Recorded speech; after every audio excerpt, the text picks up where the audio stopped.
from his studios in New York, it's time for Wake Up Call with Dan Tortora, where sports meets life.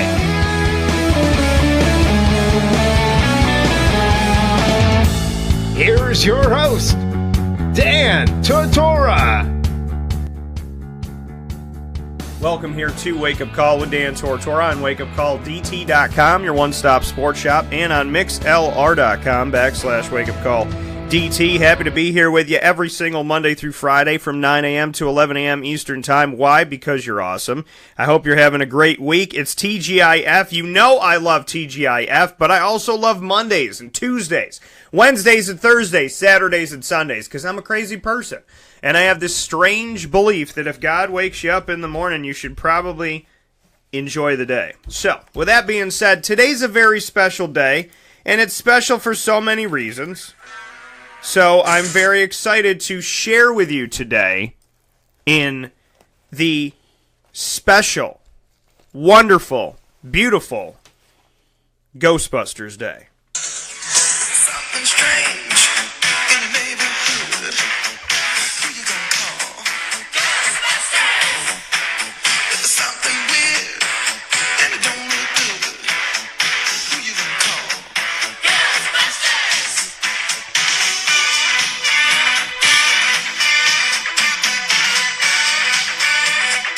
I ain't afraid of no ghosts. Happy Ghostbusters Day, people.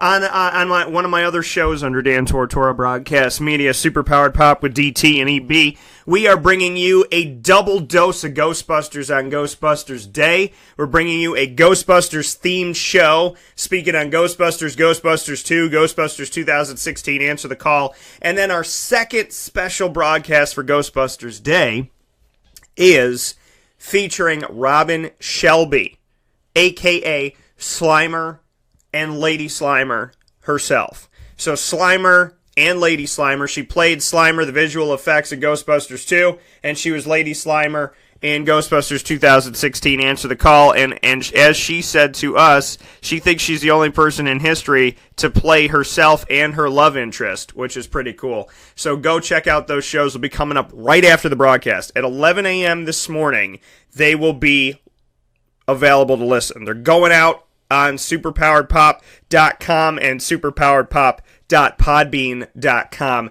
at 11 a.m. Eastern Time this morning. So I just had to do that. I know we're here speaking on sports and everything that's going on with sports, but listen, the broader, wider umbrella that is Dan Tortora Broadcast Media has to say Happy Ghostbusters Day to everybody out there. Something strange in the neighborhood. Who you gonna call? Ghostbusters! There's something weird and it don't look good. J.R. Smith. Who you gonna call? Ghostbusters!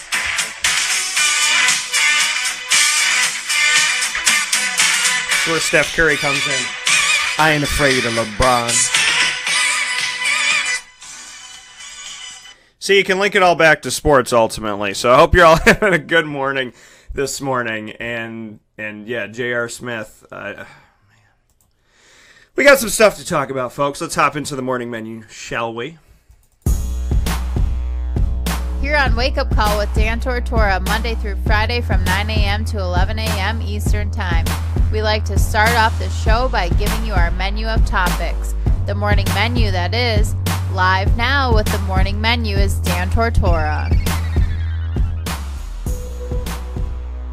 The morning menu here on Wake Up Call with Dan Tortora on wakeupcalldt.com, your one-stop sports shop, and on mixlr.com/wakeupcalldt.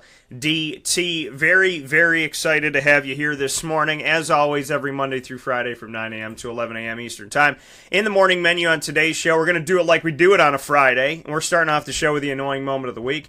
Proudly brought to you by Carvel DeWitt, 4322 East Genesee Street in DeWitt, New York. It's what happy tastes like. They're the farthest thing in the world from anything annoying, but here's the thing. They love being a part of the annoying moment of the week, and what's better than having the annoying moment of the week answered by something sweet? By going over to Carvel DeWitt, the exclusive home of the Wake Up Call Sunday chocolate, vanilla, or a twist soft serve, topped off with my infamous cookie dough pieces and caramel swirl. So thank you so much. For everybody that goes out and gets it, you need to get yourself over to Carvel DeWitt on 4322 East Genesee Street in DeWitt, New York. So we're going to get to that in just a moment. Significant sound bites at 9:30 a.m. Eastern Time today. That is going to be with Ross Turetsky, one of my closest friends and a sports writer and sportscaster out of northeastern Pennsylvania, who is also an alum of the same school that I went to, Marywood University. So Marywood University is going to be well represented this morning in just a little bit. And from 10 a.m. to 11 a.m. Eastern Time, I got this guy. His name is John Newman. He does Newman Sports Cards. I don't know if you've seen one of our, 7, 8 videos that we have up at this point. They've done extremely well on social media because you've been extremely awesome. So thank you for your support of what we're doing and what we're about. I'm very, very happy to have John coming back onto the show. We're going to be on Facebook Live, so you can search Dan Tortora on Facebook, or you can do, I think it's facebook.com/Dan Tortora, and then the number 21. So check us out there. We're going to be on Facebook Live and live here on mixlr.com/wakeupcalldt from 10 a.m. to 11 a.m. Eastern Time. It's been a couple weeks since we've had John here. He was negotiating his contract. He had a player option. He wanted more, and somehow I ended up with a free muffin and tea. So I won. I guess I won our battle. I guess I won our contract dispute. But he's here this morning. He's hanging out with us in studio, and he's going to be with you live at 10 a.m. Eastern Time. So make sure that you hang out with us all the way through the show. Coming up right now, as I said, though, in the morning menu, is one of my most favorite things to do for almost a decade. I can't believe that we've been together this long. Annoying moment of the week. Let's get it going. Dan Tortora proudly brings you Is that for real? Are you kidding me? the annoying moment of the week. I really, honestly, I don't know how to respond to this. Presented by Carvel DeWitt, 4322 East Genesee Street. It's what happy tastes like. Do you have to be that crazy? I guess so.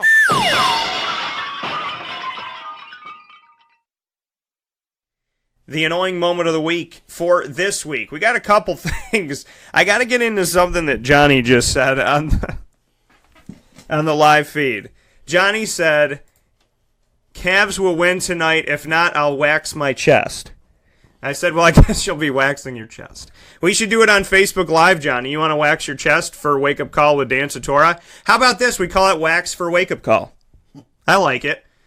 Because if you're going to put your body on the line for the Cleveland Cavaliers, Jesus be with you. That's what I will say. Cavs will win tonight. If not, I'll wax my chest, is what Johnny had to say. My response, you'll probably be waxing your chest. And you know what, Johnny? Knowing you, maybe you don't have any hair on your chest to wax. So maybe you're making this, but you don't have any hair there. I mean, who knows? Some guys have hair on their chest, some don't. See, I shave it. I shave. That's how I do. You know, they call it manscaping, make yourself look pretty. I do that. So, got the hair on the arms and the legs. That's not coming off. I have a friend that used to shave his arms. He said because his girlfriend liked it.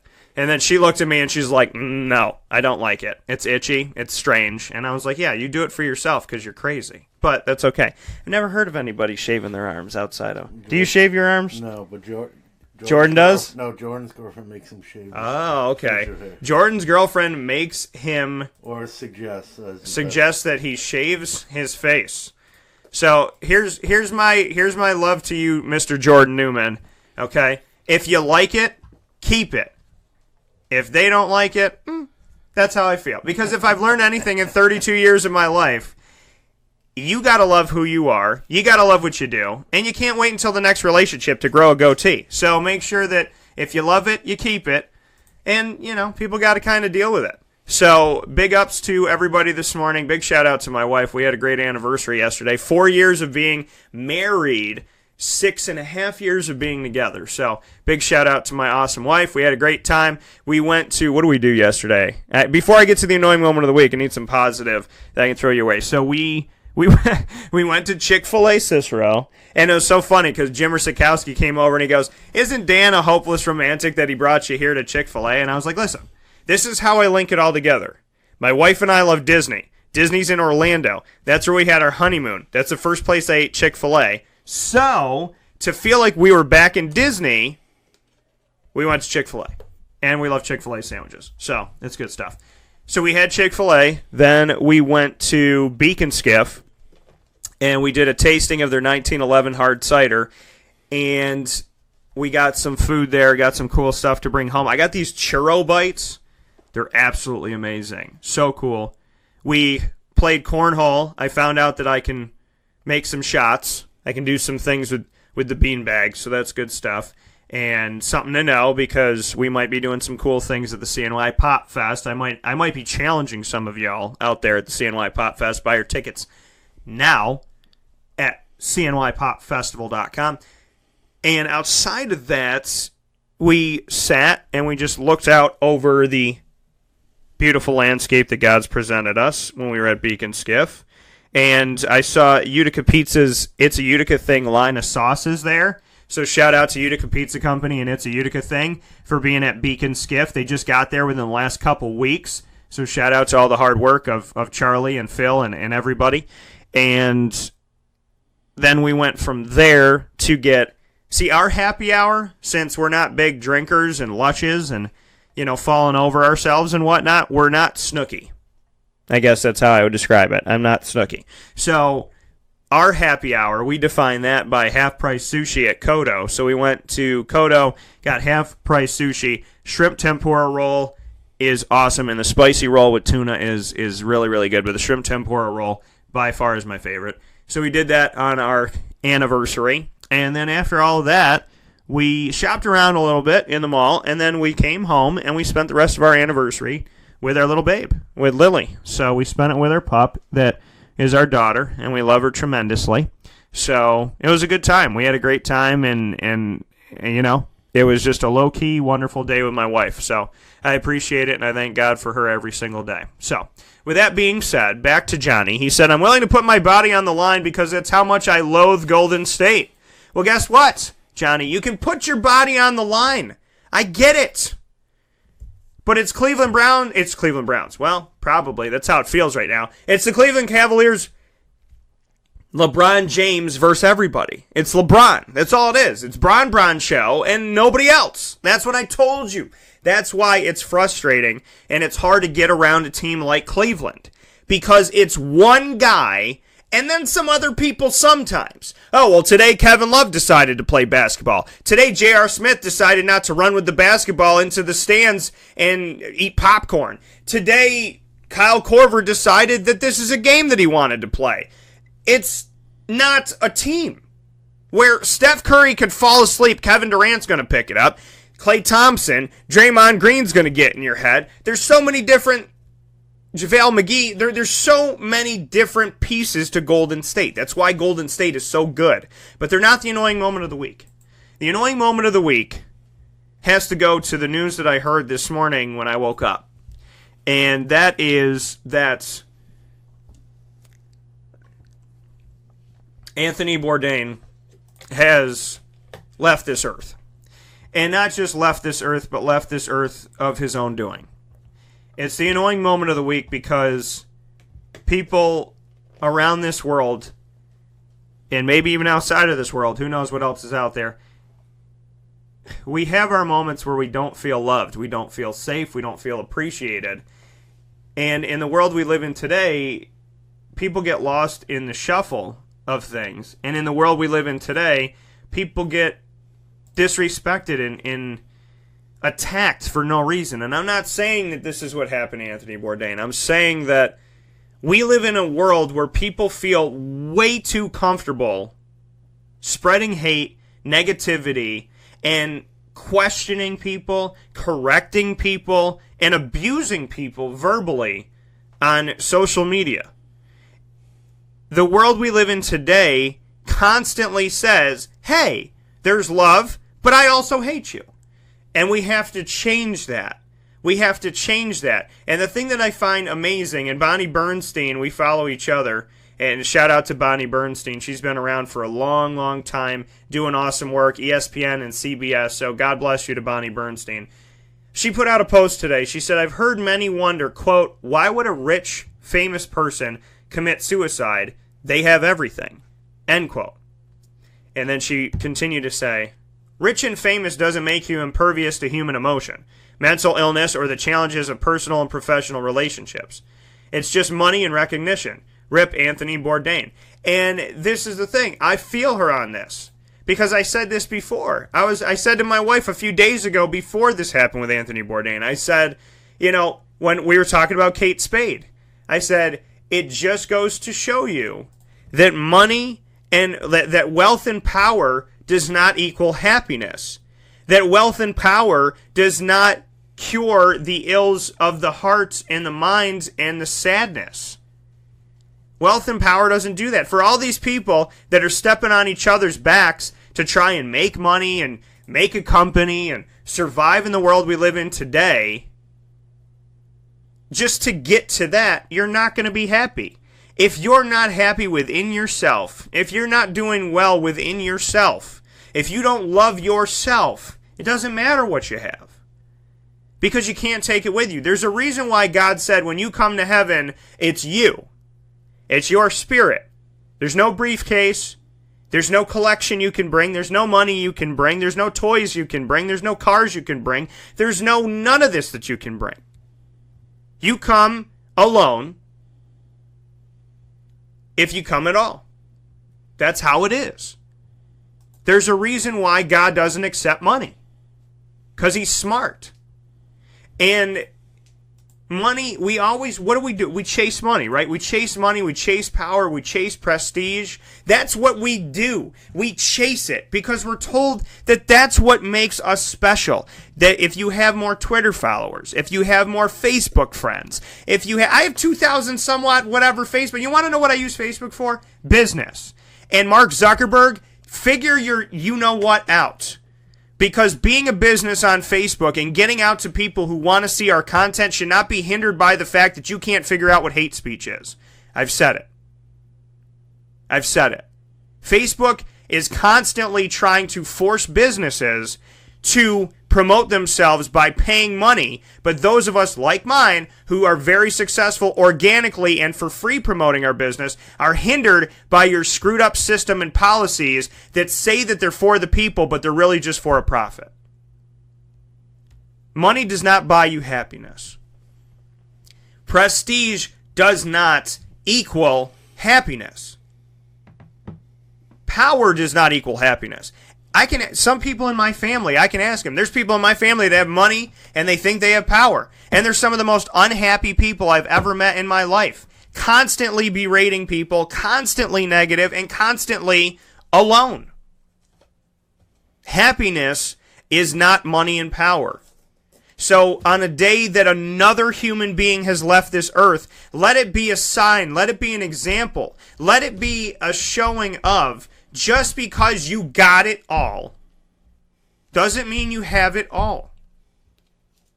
And that for those of you that are chasing money and chasing prestige and want more Twitter followers and want to know why your business isn't doing this, and when you do an event, why didn't all these people show up, and why didn't this, and why didn't that, and am I a failure? You're not. If you love yourself, you are not a failure. If you try your hardest, you are not a failure. If you give all you got every day with every ounce of your being, you are not a failure. If you love other people and you help strangers just because with no want for any type of payback, you are not a failure. If you can look yourself in the mirror every day and smile knowing that you're not ashamed of that person, you're not a failure. If you live your life with morals and values at the forefront of every single thing you do, irregardless of what people say about you, you are not a failure. And if you wake up every day being the great human being that you are, despite the people that try to tear you down, you are not a failure. And if you cry because it gets too much, if you cry because the stuff that people write about you and say about you and you hear about you is too much, you're not a failure. You're human. You can cry. You can yell. You can scream. It's healthy. It's therapeutic. Don't do it at somebody. But if you need to yell, If you need to shout out at the top of your lungs, if you need to have a good cry, if you need to go scream on the top of a mountain or sing to your heart's content, do it. Because you are not a failure. This world wants to tell you who's a failure and who's not. And I will tell you something that I promise you is true. The people that spend their time telling every single person that they're a failure are the true failures in life. Because only a miserable, hateful spirit will tell other people that they have failed in a life that that person isn't living. Give every day your all. Don't worry about the money. I know it's hard to, I understand. You got kids, you got a family, you got a house, you got a car pay. I get it. But we're not alone in that fight. I got a car payment. I got a house. I got a business I'm running. If I decide to sit on the sidelines and do nothing, my business crumbles. Everything I built in my life is gone. I got to fight every day. I got to go to work every day, hoping and praying and wishing that something that I do toward my good God will please Him and that I will be able to take care of my family and able to take care of myself. But I don't wake up every day looking at my wife saying, I hope I could take care of you today. I don't wake up and look at my dog saying, I hope I could feed you today. I wake up in the morning and I say, damn it, I love doing what I love. I love coming on the radio and doing what I love. I love coming out and seeing you. I love the fact that I am doing the CNY Pop Festival. I love the fact that John Newman cares enough about what I'm doing and my message and the person that I am to spend his entire morning here with me when he could be doing anything else, mind you, on his day off. There are things in life that show you the character that you are, the person that you are, and if your positive message is being heard. And no matter how much money you have and how much power you have, it does not equal that you are happy. You have to be happy within yourself. You have to strip it all down, stand naked in front of God, and be happy with what you got, which is just you. That's okay. You. Whenever somebody puts just in front of something, everybody thinks it's not enough. But be just you. Be that. I don't know Anthony Bourdain, and I'm sad that I didn't because I wish I could have helped. But we know that we lost somebody awesome today, do we not? I don't care if you watched his show, and I don't care if you liked what he said, and I don't care if you liked his connection to CNN, and I don't care if you whatever. But you know what? This man fought. This man did things in his life. And hopefully, when he left this earth, he had some stuff to be proud of. But you know what I'm not happy about? I'm not happy that another person this week took their life.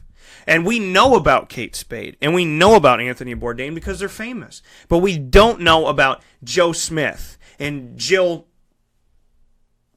Stevenson. And I'm making up names here, folks, but I'm saying we don't know about, the point I'm trying to get across to you is we don't know about everybody. We don't know about every human being that said enough is enough, and they took their own life. Can I tell you something? Can I be candid with you today? I, in 32 years of my life, have contemplated multiple times ending my life.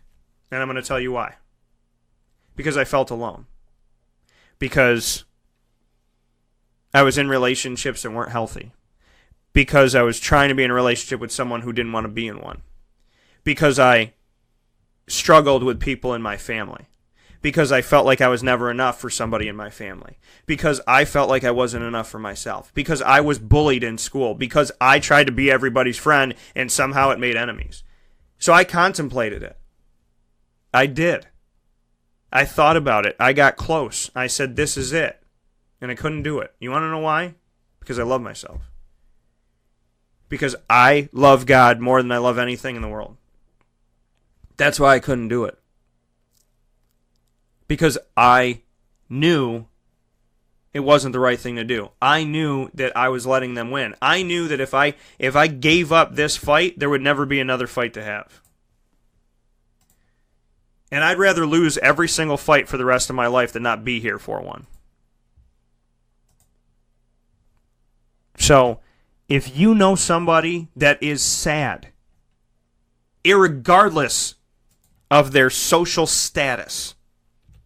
If you know someone who is sad, who is alone, who is tired, who is broken, call 1-800-273-8255. It's 1-800-273-8255. That is the National Suicide Prevention Lifeline. 1-800-273-8255. That is 1-800-273-8255. Call that number.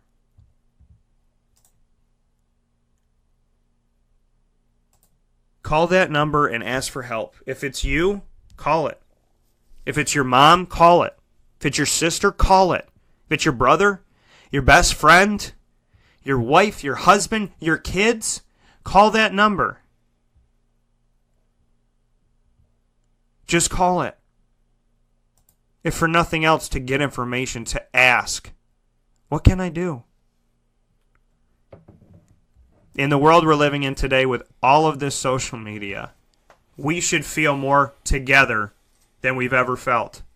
But because of some idiots that decide to come on here that hate their own lives, we're more distant than we've ever been. You know how we change that? By being the best that we can be. Not answering the hate and spreading only love. When 9/11 happened, we all loved each other in America. And we said we will never forget. But it's 2018, 17 years later, and a lot of people have forgotten. This country is more divided than it's ever been. Over stupid stuff. Ridiculous things. And things like sexism, racism, and prejudice that should have never existed in our country. We've gone backwards as a society because we feel detached from one another.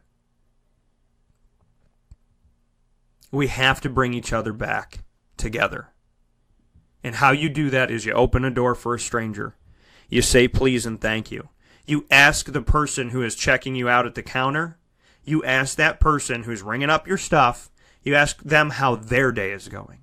Because they're going to ask you how your day is going. And some of them are contractually obligated to ask you how your day is going. But you got to ask them how their day is going. And you'd be amazed how honest people will be with you. It's okay to say hello. It's okay to say thank you. It's okay to say please. It's okay to say excuse me. And it's okay to say how can I help you. But it's not okay to stay silent. And it's not okay to spread hate in this world. If you're spreading hate this morning and you know who you are, stop. Stop. What you put in, you will get out. If you spread only evil, evil will come to your doorstep. So to prevent that from happening to you, and to prevent that from affecting somebody negatively, stop. Just stop. Because some of you will care that Anthony Bourdain is gone, and some of you won't even look at it once. So if you're listening to this show, and you're on both sides of the coin, stop. Think, listen, and do better. 1-800-273-8255. Johnny wanted to pray for a second here, so I'm going to throw up a prayer. Okay? I do the name of the Father, Son, Holy Spirit. Amen. You can do whatever you want to do. But I'm going to say a prayer this morning. God, please take up the souls to heaven that felt too burdened to be here on earth. Take Anthony Bourdain and Kate Spade and all of these people that we have come to know as the true sign of prosperity, the true sign of success, that were obviously hurting, and bring them to your home. There was something missing inside of them that was crucial, and it saddened them enough to leave. May they be a testament, may they be an example to this world that the things that we focus on must not be materials, but they must be in the relationships that we have, and how we treat people, and how we treat one another, and how we treat ourselves, and how we treat animals, and how we treat nature. May we strive to be better today than who we were yesterday. But know that if we fail, it doesn't mean we're not better. It means we tried, and it means we have to try again. May we never, ever give up the will to try, the will to do our best. And when we always are faced with a choice, and we all have a choice, every day, God, because you gave it to us, with free will, may we always choose you. May we always choose good. May we always choose the right path, and the right path being positivity. May we never spread hate. May we never hurt one another. And to all the souls that were tortured, including Robin Williams and Chris Farley and countless others, Heath Ledger, and every name we don't know. And God, it pains me that we don't know these names too. May we know that together we succeed, together we are a family, and that we were never meant to be separated by color, by race, by nationality, by money, by where we grew up, by what country we're in, who we know, what we have. That we were never meant to be separated, but this was a test. Could we love each other if we look different? Could we love each other if we talk different? Could we love each other if we have different amounts of money? If we come from different places? If we learn different things? Could we still find a way to love each other? And some of us answered the call and said yes. And some of us have said no. And it pains me that we've said no. So on this day, God, please, may your hand come into this, your loving and peaceful hand, come into this world, come into our lives, scoop us up, give us a big hug, and help us to do that with one another. May there be less and less and less and less until there is not a single person who leaves this earth on their own doing because they can't do it anymore. May they turn to you in their moment of need, and may you answer that call. And may we answer the call when someone reaches out to us. I love you, God, with all that I am, and I love every single one of you. Please don't give up. I almost did, and I'm so happy I didn't. Don't give up. We'll be back in just a moment. Amen. This is a wake-up call, Fast Break. Carvel DeWitt, it's what happy tastes like. Do you know why? Because we make ice cream. Creamy, rich, flavorful ice cream. Not yogurt or ice milk like some of our competitors. Ice cream. Fresh, by hand, daily. For the calorie conscious, we have something new for you. Our new Carvelite. Same great flavor, creaminess, and texture of our regular ice cream with only 35 calories an ounce. So whether you want an ice cream cake, flying saucer, dasher, carvalanche, hard or soft ice cream, we will satisfy your craving with our fresh, handmade regular or new Carvelite ice cream. Carvel DeWitt. It's what happy tastes like. Clothing that will change with you without you having to change. DreisigLady.com, DREISSIG Lady.com. With the Bamboo line Relax Fit clothing as well as the Athletic Fit clothing, DreisigLady.com is fit for any woman, any time of the day, anywhere. Whatever you're doing, whatever your day commands of you, command yourself to feel comfortable in Dreisig Lady Apparel. DREISSIG Lady.com. For all the women out there, feel good in what you're wearing. And don't feel like you have to constantly change throughout the day. Whether you're a stay-at-home mom, a business owner, going for a jog, going for a meeting, or just relaxing at home, DreisigLady.com is the right fit for you. DREISSIG Lady.com.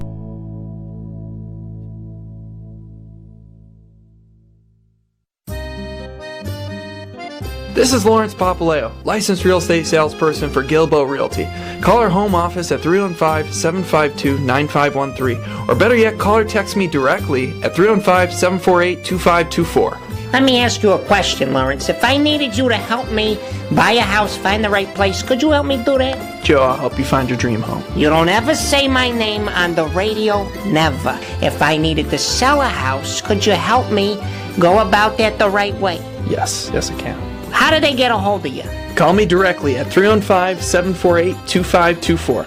But you also do the commercial property. So if I got a business, couple businesses, got to take one here, move it over there, do this, do that, are you going to help me buy and sell my commercial property also? Yes, sir. I like that. What's my name again?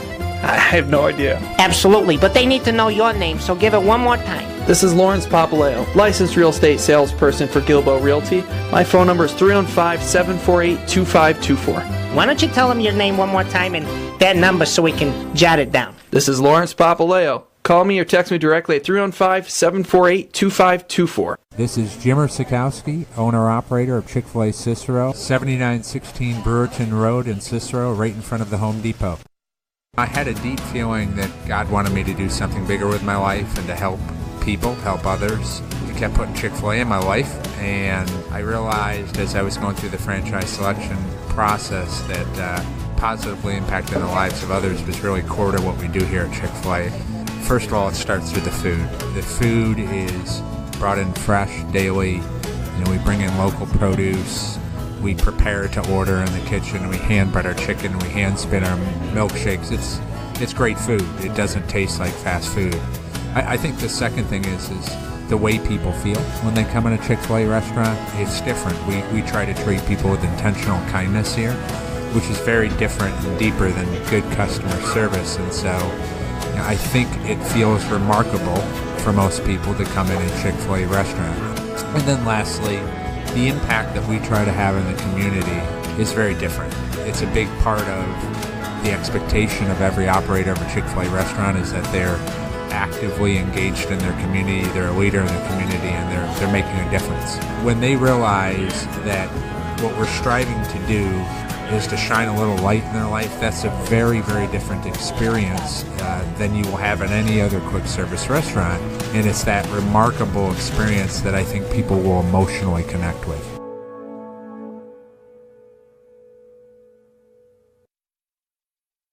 Welcome back here to Wake Up Call with Dan Tortora on wakeupcalldt.com, your one-stop sports shop, and on mixlr.com/wakeupcalldt. We're at that point in the show on Fridays where we do significant sound bites. It's a different voice you get to hear every week, and the voice this week is one of my closest friends. I consider him a brother. His daughter I consider a niece of mine, my niche, Lorelei. So a shout out to Lorelei as well as to his wife, Abigail, and his family. Ross Turetsky's on the line right now. He's a sports writer and sportscaster from northeastern Pennsylvania and one of the greatest people that I know. He's a fellow Marywood grad. And it's just it's always an honor to have him on the show. And with that being said, we welcome him into the show on the notion that Kim Jong-un might be getting a fast food chain in North Korea to finally feed his people. We're here on the broadcast. Ross, how you doing today? Don't fool yourself. That's the feed himself. Him and Trump had this magical meeting on Tuesday, unless they back out again for the 13th, whatever time they want to do it. It's a will they or won't they. I've never seen such romantic chemistries ever since Ross and Rachel from Friends. Will they or won't they? Who knows? I think they maybe will go through with it, but it might be an alien versus predator situation. No matter who wins, we lose. They seem nuts and crazy, so maybe they're meant to be. But yeah, I think the two of them are just going to pound some Big Macs, and I still think he'll probably starve his own people in North Korea. Who knows? Maybe Dennis Rodman will tag team this meeting. They'll shoot some hoops, but it should be a good time. It should be interesting. Either way, it will be intriguing to see if everything is still copacetic with the world when these two madmen meet each other. So hopefully no one goes crazy, no one destroys anything in the process, but we'll see what happens. But yeah, and then Marywood had the alumni weekend this past weekend, and I've been out of college now for 10 years, so that's blown by. And then my daughter, we just sent out the birthday invitations, and her first birthday party's coming up real soon, so that'll be next month. So that's flown right by. A year's gone by. It's like Kevin McAllister in Home Alone, smacking my cheeks like, what has happened? So yeah, you gotta stop and enjoy the little things. And then for you, I was wishing you well on Facebook yesterday, but hopefully you and your lovely wife Kate had a great 4-year wedding anniversary yesterday, and had a great time, and just you guys are meant to be. The love you have for one another is just so great. And after all the garbage you went throughout the years before that, leading up to that, and some of it I got to experience, I'm so happy for you. So I hope you had a great wedding anniversary, and especially when you have all this crazy stuff in the world, whether it be politics, where Philadelphia Eagles are getting disinvited from the White House, and Kaepernick still with the kneeling, and Trump going after that, and then you got madness all around to see pure joy, and you see the Washington Capitals hoist their first ever Stanley Cup, and Alex Ovechkin, their star Russian hockey player who has like maybe 3 teeth, because that's what hockey players do. They have no teeth almost anymore. He's so excited. This great legendary player finally has a championship tonight. Golden State might win another NBA title. Getting sick of watching it, but that will probably happen. But for all the LeBron haters, him and Skip Bayless, I'm sure they'll be excited about that. But in all the madness in the world, you got to enjoy the little things. And I'm sure you've mentioned already, you've had, a couple of tragedies already this week with Kate Spade and Anthony Bourdain taking their own lives. You just got to enjoy the little things and take care of one another, and let's be happy. Let's just love each other and just enjoy it. And let sports be a great distraction for all the madness that's around us. Yeah, no, and I agree that, and with that, and that's why, this show is all about where sports meets life. That's the whole point of Wake Up Call with Dan Tortora. A big part of my company is where sports meets life. And what we mean by that is that we could take this beautiful thing that we call sports and link it to one another. It's one of the only things that people will utilize to talk to strangers. It's one of those things that could still bring us together in a world where we feel so separated. And so I use it every day as an excuse to bring people together, spread some comedy, spread some love, some cheer, some fun. We do impressions on the show. We have a good time, okay? We try to give you something to laugh about at work, laugh about with the kids, with the family, and bring people together. Our youngest listeners have been children, like 5 years old. Our oldest listeners have been grandparents in their 70s and 80s. This show has reached so many different people by the grace of God. I do the work. I'm the vessel. I try my hardest. And then the big guy upstairs has sent a ton of awesome people my way, one of them being Ross. So with that being said, please be good to one another out there. And know that as hard as your life is, it's okay to reach out. And if the people that you expect to give you a hand don't give you a hand, well then call me, call Ross, call somebody, call those of us that think in this crazy way, which is to help people that we don't even know, because we want you to be okay. And I would hope that if I was bleeding somewhere on the side of the street, that you'd help me out. And as Ross mentioned, the anniversary was yesterday, and all the garbage that I dated leading up to it, you know what? If those people needed my help, I'd still find a way to help them. As crazy as that is to some people, because, you know what? That's what God taught me. So with that being said, and they gave me a lot of material for my show and for the rest of my life. So how can I be mad at the people that will help me succeed as a comedian? So with that being said, 2015, 16, 17, and now 18 has been the same NBA Finals. Cleveland and Golden State for the last 4 years, and people are people are Chris Farleying at this point. For the love of God, that's how they feel at this. They're sick. They're tired of it right now. Golden State won, then Cleveland won, then Golden State won. Golden State's probably going to win this one. What are your thoughts on the NBA Finals and on the fact that LeBron has somehow succeeded all this way virtually by himself, but he can't jump over these Golden State Warriors? I mean, Golden State just looks like they're just toying with people at this point. Yeah, and it's tough because he did, no matter what, and you can't take it away from him, when he came back to Cleveland after leaving them, and they're burning his jersey in the streets of Cleveland in 2010 with the decision on national TV, won his titles in Miami with Dwayne Wade and Chris Bosh, came back to Cleveland, and it was a heroic welcome. And I think the first time they played Golden State in 2015, they would have had a decent chance to beat them. They ended up losing 6 games, and that's without Kevin Love, who was out the whole postseason when he got hurt against Boston in the first round, and Kyrie Irving got hurt in Game 1 in overtime in that first game of the NBA Finals. So without Kyrie Irving and Kevin Love, with his 2 superstars, he almost pushed Golden State to the brink losing in Game 6 in the first Finals in 2015. Then in 2016, they were down 2-0 and then down 3-1. They're the first NBA team in the NBA Finals to overcome a 3-1 series deficit. And LeBron James and the Cavs found a way, even with Draymond Green, he got suspended for Game 5, kicking people in the groin area, but he still was available in Game 6 and 7. And Stephen Curry, people, wonder, is he always healthy? Is he I feel like a lot of times, as great as Stephen Curry is, when he plays great, he's 100% healthy. When he plays bad, they use the excuse he's not healthy. Well, if he's on the court, he's healthy enough to be on the court. So I don't like that excuse. And LeBron led an amazing comeback. They had the great block on Andre Iguodala and Kyrie Irving, the game-winning shot, and brought Cleveland their first title of the major sports for the city in 52 years, since Syracuse alum Jim Brown won a championship with the Cleveland Browns. Cleveland has been garbage and heartbreak for years, and the Cleveland Cavaliers before him were garbage, after he left were garbage, and unfortunately, if he leaves again, which I think he will most likely after tonight, they will sadly probably be garbage again. So Cleveland better enjoy this now.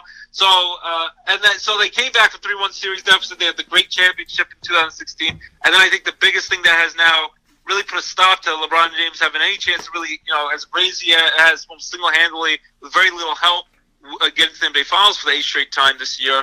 I think once they added Kevin Durant, Golden State, it just was another recipe in that ingredients of superstars that you can't beat. They were 73-9. They were better than Michael Jordan's Bulls that had the 72-win all-time single-season wins record in basketball, and should have won an NBA title in 2016. If they would have won that, this would have been their 4th straight NBA championship. It's already their 4th straight time in the NBA Finals for Golden State.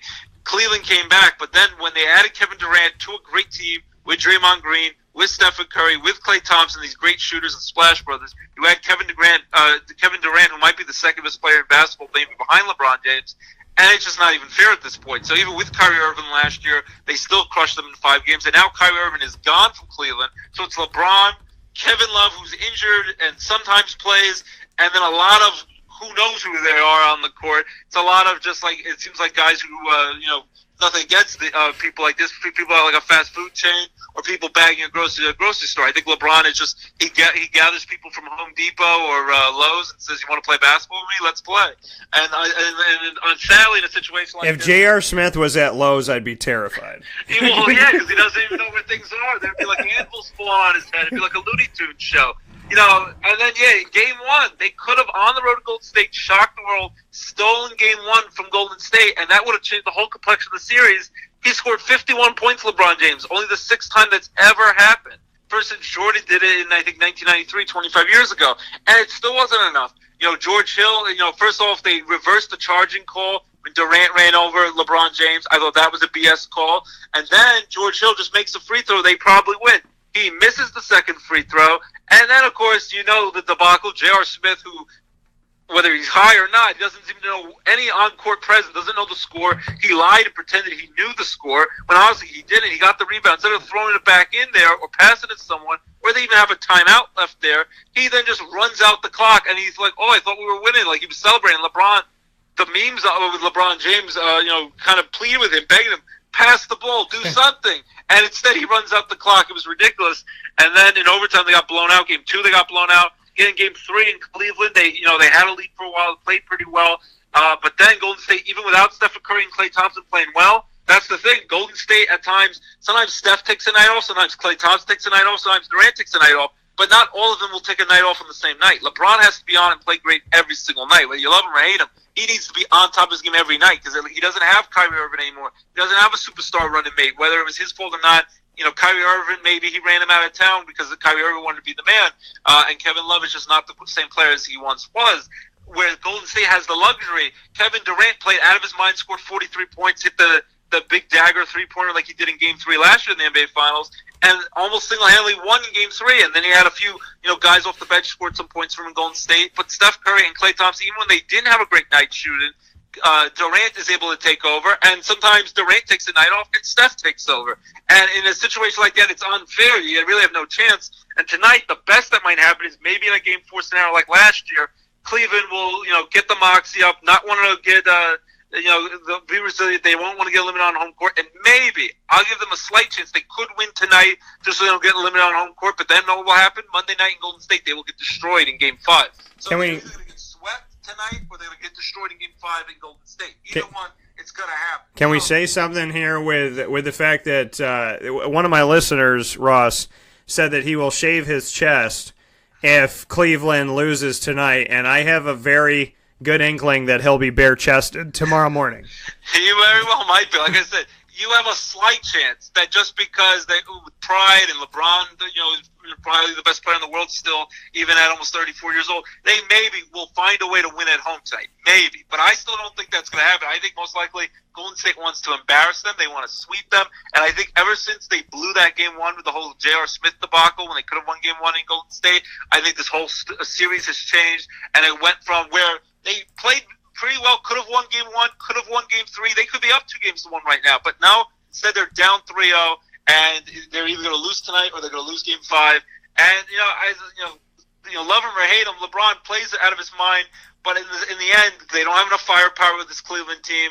And I think in the end, you would think the city will be thankful that he brought them their championship after leaving them and annoying them for all those years, and they hated his guts. So he did that at least, but I think he's going to want to win more championships. In his mind, he still wants to try to compete with, is he as good as the GOAT, they call him, Michael Jordan, greatest of all time, and then got the Skip Bayless of the world who ripped him apart every day. Reminds you of Doug Gottlieb and ESPN at times ripping apart your Syracuse Orange basketball team. I know if he's going to want to go there, he's going to have to go to either Philadelphia with Joel Embiid and Ben Simmons. He's going to have to go to Houston with Chris Paul and James Harden. Or some people are like, maybe he'll just go to L.A., La La Land, maybe team up with Paul George and want to just be in Los Angeles and, increase his name and, be in the movie business and all that stuff. I don't know what you think, buddy, but I think either way, tonight's his last home game in Cleveland, and it very well be his last game in Cleveland. And the question is, do the fans, will they understand him leaving because they don't have much to work with and their salary cap is pushed to the max? Will they understand him leaving this time because he at least brought them a championship? Or will they hate his guts and burn his jersey in the street? That part is going to be an interesting factor. Well, I don't think that they'll hate his guts, and I don't think that they'll burn as many jerseys as they did before, but I think J.R. Smith will get fired from Lowe's. But, my thing is I don't see LeBron James in Cleveland after this. People want to talk about going to L.A., but that's just going to be a ton of headaches. He could go to L.A., but it just doesn't make sense to me. I mean, I think he's going to Philadelphia. Plus, you would think you'd want to stay in the Eastern Conference because at least the Eastern Conference has an easier road to the NBA Finals where you go to the West. Well, and that's the thing, too, is how many times would LeBron have won a national championship? How many times would LeBron have even gotten to the NBA Finals if he played in the Western Conference? That's the question. He played for Miami, he won. He played for Cleveland, he won. But the question is, if he had to go through San Antonio and Golden State in recent past, teams like that, if he had to go through Utah Jazz of old and whatnot, how many times would he have even gotten to the NBA Finals? If he had to play Oklahoma City with Russell Westbrook and Kevin Durant repeatedly, how many times would he have made it to the NBA Finals? Not the 8 straight times he's done it. That's the question, and that's where we stand. And there's so much to discuss on that notion. I want to ask you, Ross, the greatest of all time. I mean, we got a few minutes left here for significant sound bites on Wake Up Call with Dan Tortora, and I got to get your thoughts here, really, really quick. Who are the top 3, in your opinion, best NBA players of all time? I'm going to still have to go with Michael Jordan, number 1. I'm going to, he's just the all-time 6 for 6 with NBA championships and the all-time competitive leader out there. I'm going to go number 2. I will go with Kareem Abdul-Jabbar, just a dominant force in his time. And number 3, I'll surprise some people, and I'm going to go with Larry Bird of the Boston Celtics, just over Magic Johnson, because what he's done, and in a way, kind of hurt the stigma of a lot of white basketball players kind of being bench players or scrubs on the court, and he became one of the all-time greats and one of the all-time great shooters. I have to put Larry Bird up there, just a smidge ahead of Magic Johnson. So those would be my top 3 right now. I know it's not for everyone, but I would go with Michael Jordan, Kareem Abdul-Jabbar, and then Larry Bird. And LeBron James would be in my top 10, but he's not even in my top 5. Well, and that's the thing, too, is that I haven't put him in my top spot, and people were, some were freaking out that I had put him outside of that. But, Michael Jordan's number 1 for me. And so we're going to have to ask John Newman in the next segment, too, because we could talk about the card connection to it as well. But Michael Jordan's my number 1. And, it's really difficult because Magic Johnson, to me, he's in my top 3. He's like my number 2 or my 3. I know that Kobe Bryant was good, but see, the thing, I put so many factors into it. I don't put like just statistical analysis and this, that, and the other. Like, I put other things into it, like personality and, you know, did their team like them? How is the relationship? Like Kobe Bryant to me was a good player, but kind of a pain in the butt if you look at it from, you know, at least what we saw and whatnot, and Shaquille O'Neal's famous raps of "Kobe, you can't be without me," and I can't sing the other part on the show. I think Shaq was the more dominant player when they won those 3 straight titles. He was the last true center in the NBA. So, you know, Dirk Nowitzki kind of changed the dynamic when he started shooting deep shots and whatnot. But for me, I got to put Jordan up there. I put Magic Johnson up there. LeBron is somewhere in that, and I know LeBron did so much more with less, but, you know, I always look at things like, and again, I don't know these guys personally. Some of them I do in the NBA, but when the guys were talking about LeBron and Michael Jordan and whatnot, I don't. But I've been in a room with Michael Jordan, room with Larry Bird, room with Patrick Ewing, and I can say that for me, in my opinion, it's if I was the head of the Hall of Fame, I look at your statistics, I look at your championships, but I'd also say, what would your teammates say about you? And for LeBron, who spends a hell of a lot of time talking about LeBron, I wonder what his teammates would say about him. Now, he could turn around and say, and the thing is, I've never been a fan of role player teams. Hey, there's one guy, and then everybody else is just going to dance around him for a little while, and it's just, to me, it's as if Backstreet Boys had Brian Luttrell sing every part, and then everybody else just kind of... It's like... Essentially, that's what it is to me. If Brian Luttrell was singing everything, and then you got everybody else just kind of doing the melody in the background, but they never get to have their own spotlight, that's not how I want it. Okay? I want Howie to sing. I want Nick to sing. I want Kevin to sing. I want AJ to get his part. And yes, I know all the Backstreet Boys, and no, I'm not ashamed of it. But I want that. I think they're amazing.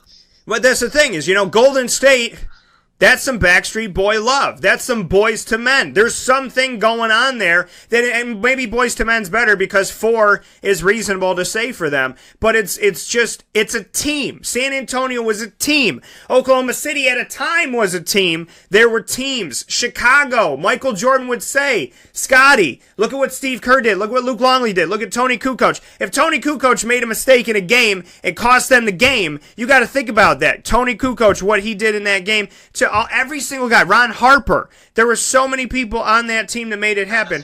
The Dallas Cowboys fell apart when Jay Novacek retired.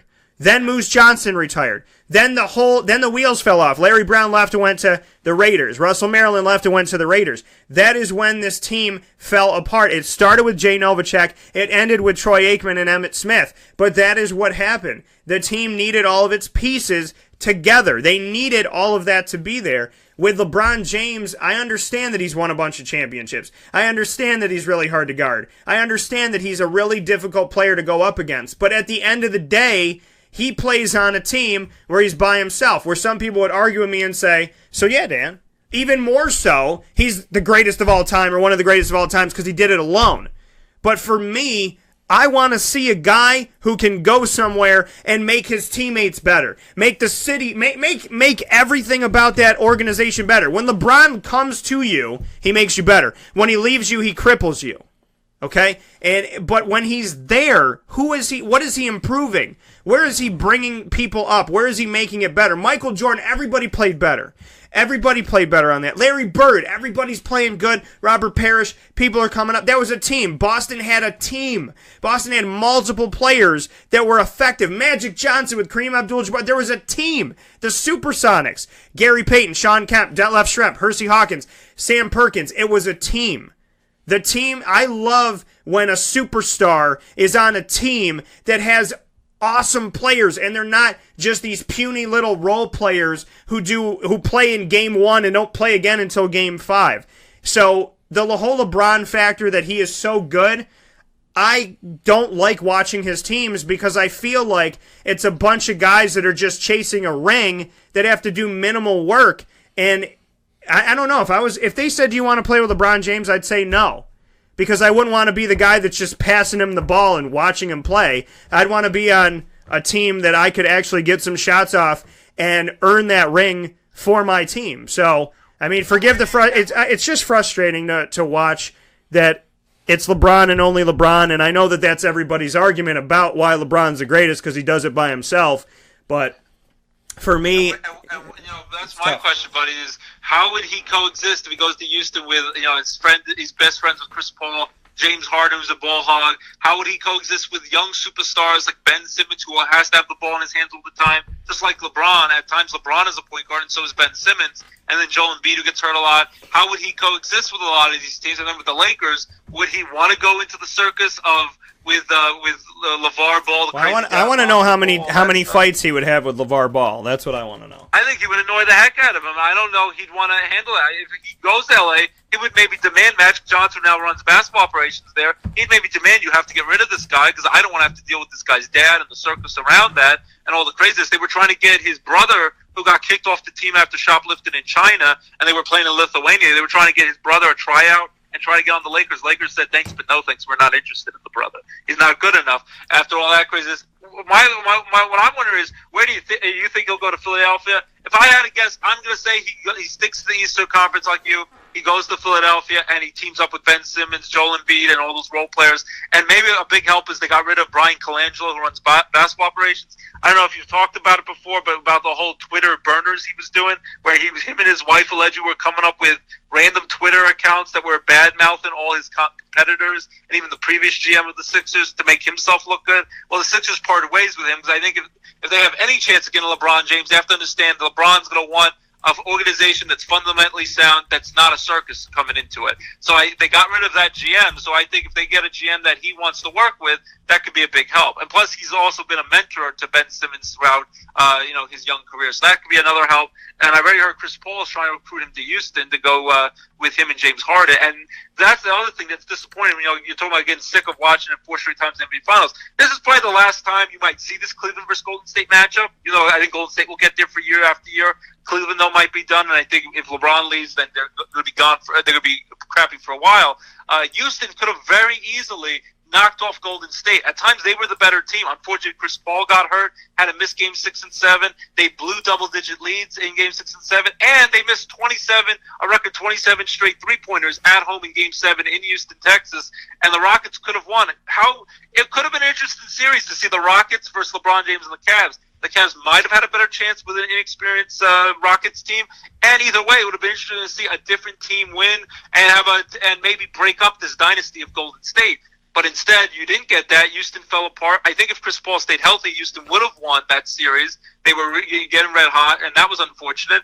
And then I was reading this sport how some people are like, Stephen A. Smith is like, oh, don't rule out that maybe LeBron James would try to get his way into Golden State. You know how Kevin Durant got killed for joining a team that was 73-9 and a championship team and joined them just to win a ring after divorcing Russell Westbrook in Oklahoma City.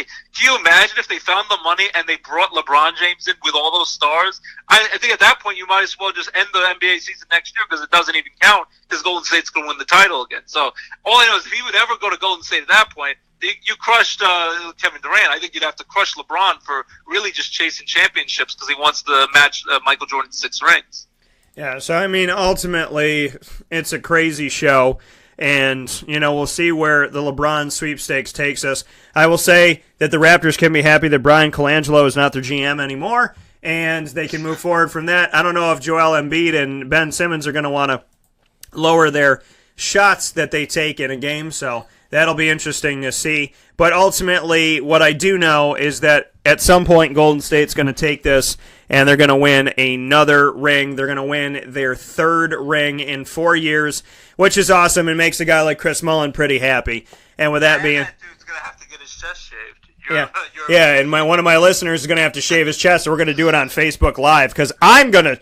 If he's getting his chest shaved, I'm the one that's doing it. Okay, and we might switch it to waxing. We might have it be that. No. Yeah, we're gonna. Kelly Clarkson, some 40-year-old virgin style. Oh yeah, we're gonna have to make it happen. We're gonna bring Steve. We're gonna have to get Steve Carell to come on everything.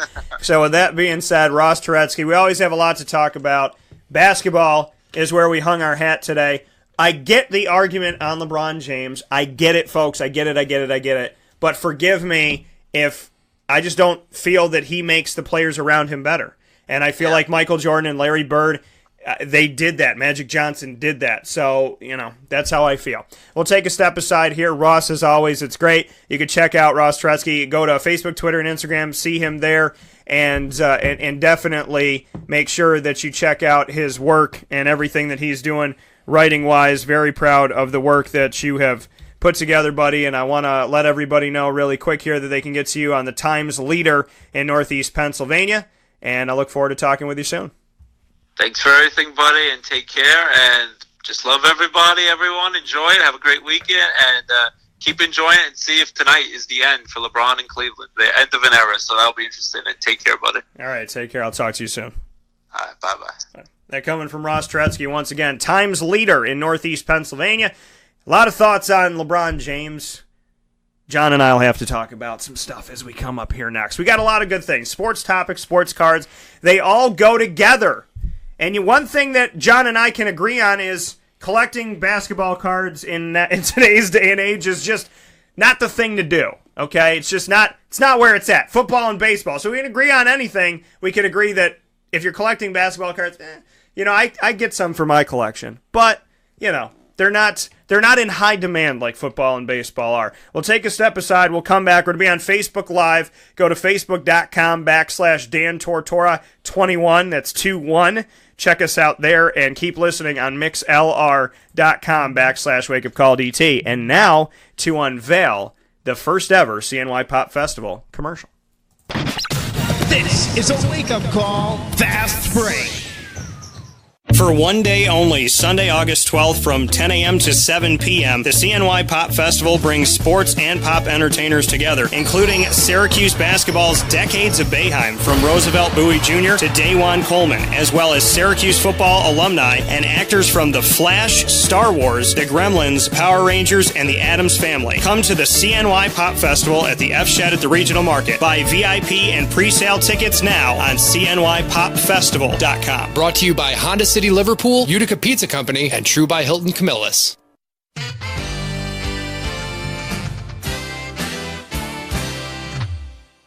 Hi, this is Domenico Vitali, owner of Giovanni's Formal Wear, where you look great and feel even better with our renowned tailoring and alteration services on any suit or any tuxedo from anywhere.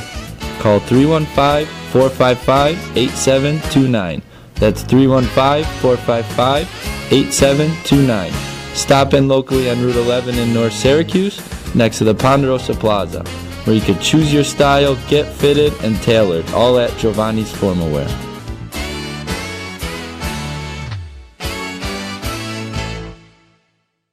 I'm George Townsend of Honda City with some good advice when buying a new car. The true cost of owning a new car is determined by the appraised value when you trade it. No vehicle appraises higher than a Honda. Next, look for low APRs and deep discounts. You also want low maintenance costs and great fuel economy. That's why my advice to you is to buy a new Honda. Looking pre-owned, visit our Honda Certified Used Car Center. Honda City, 7140 Henry Clay Boulevard, Liverpool, or HondaCity-CNY.com. It would be a pity if you don't shop at Honda City.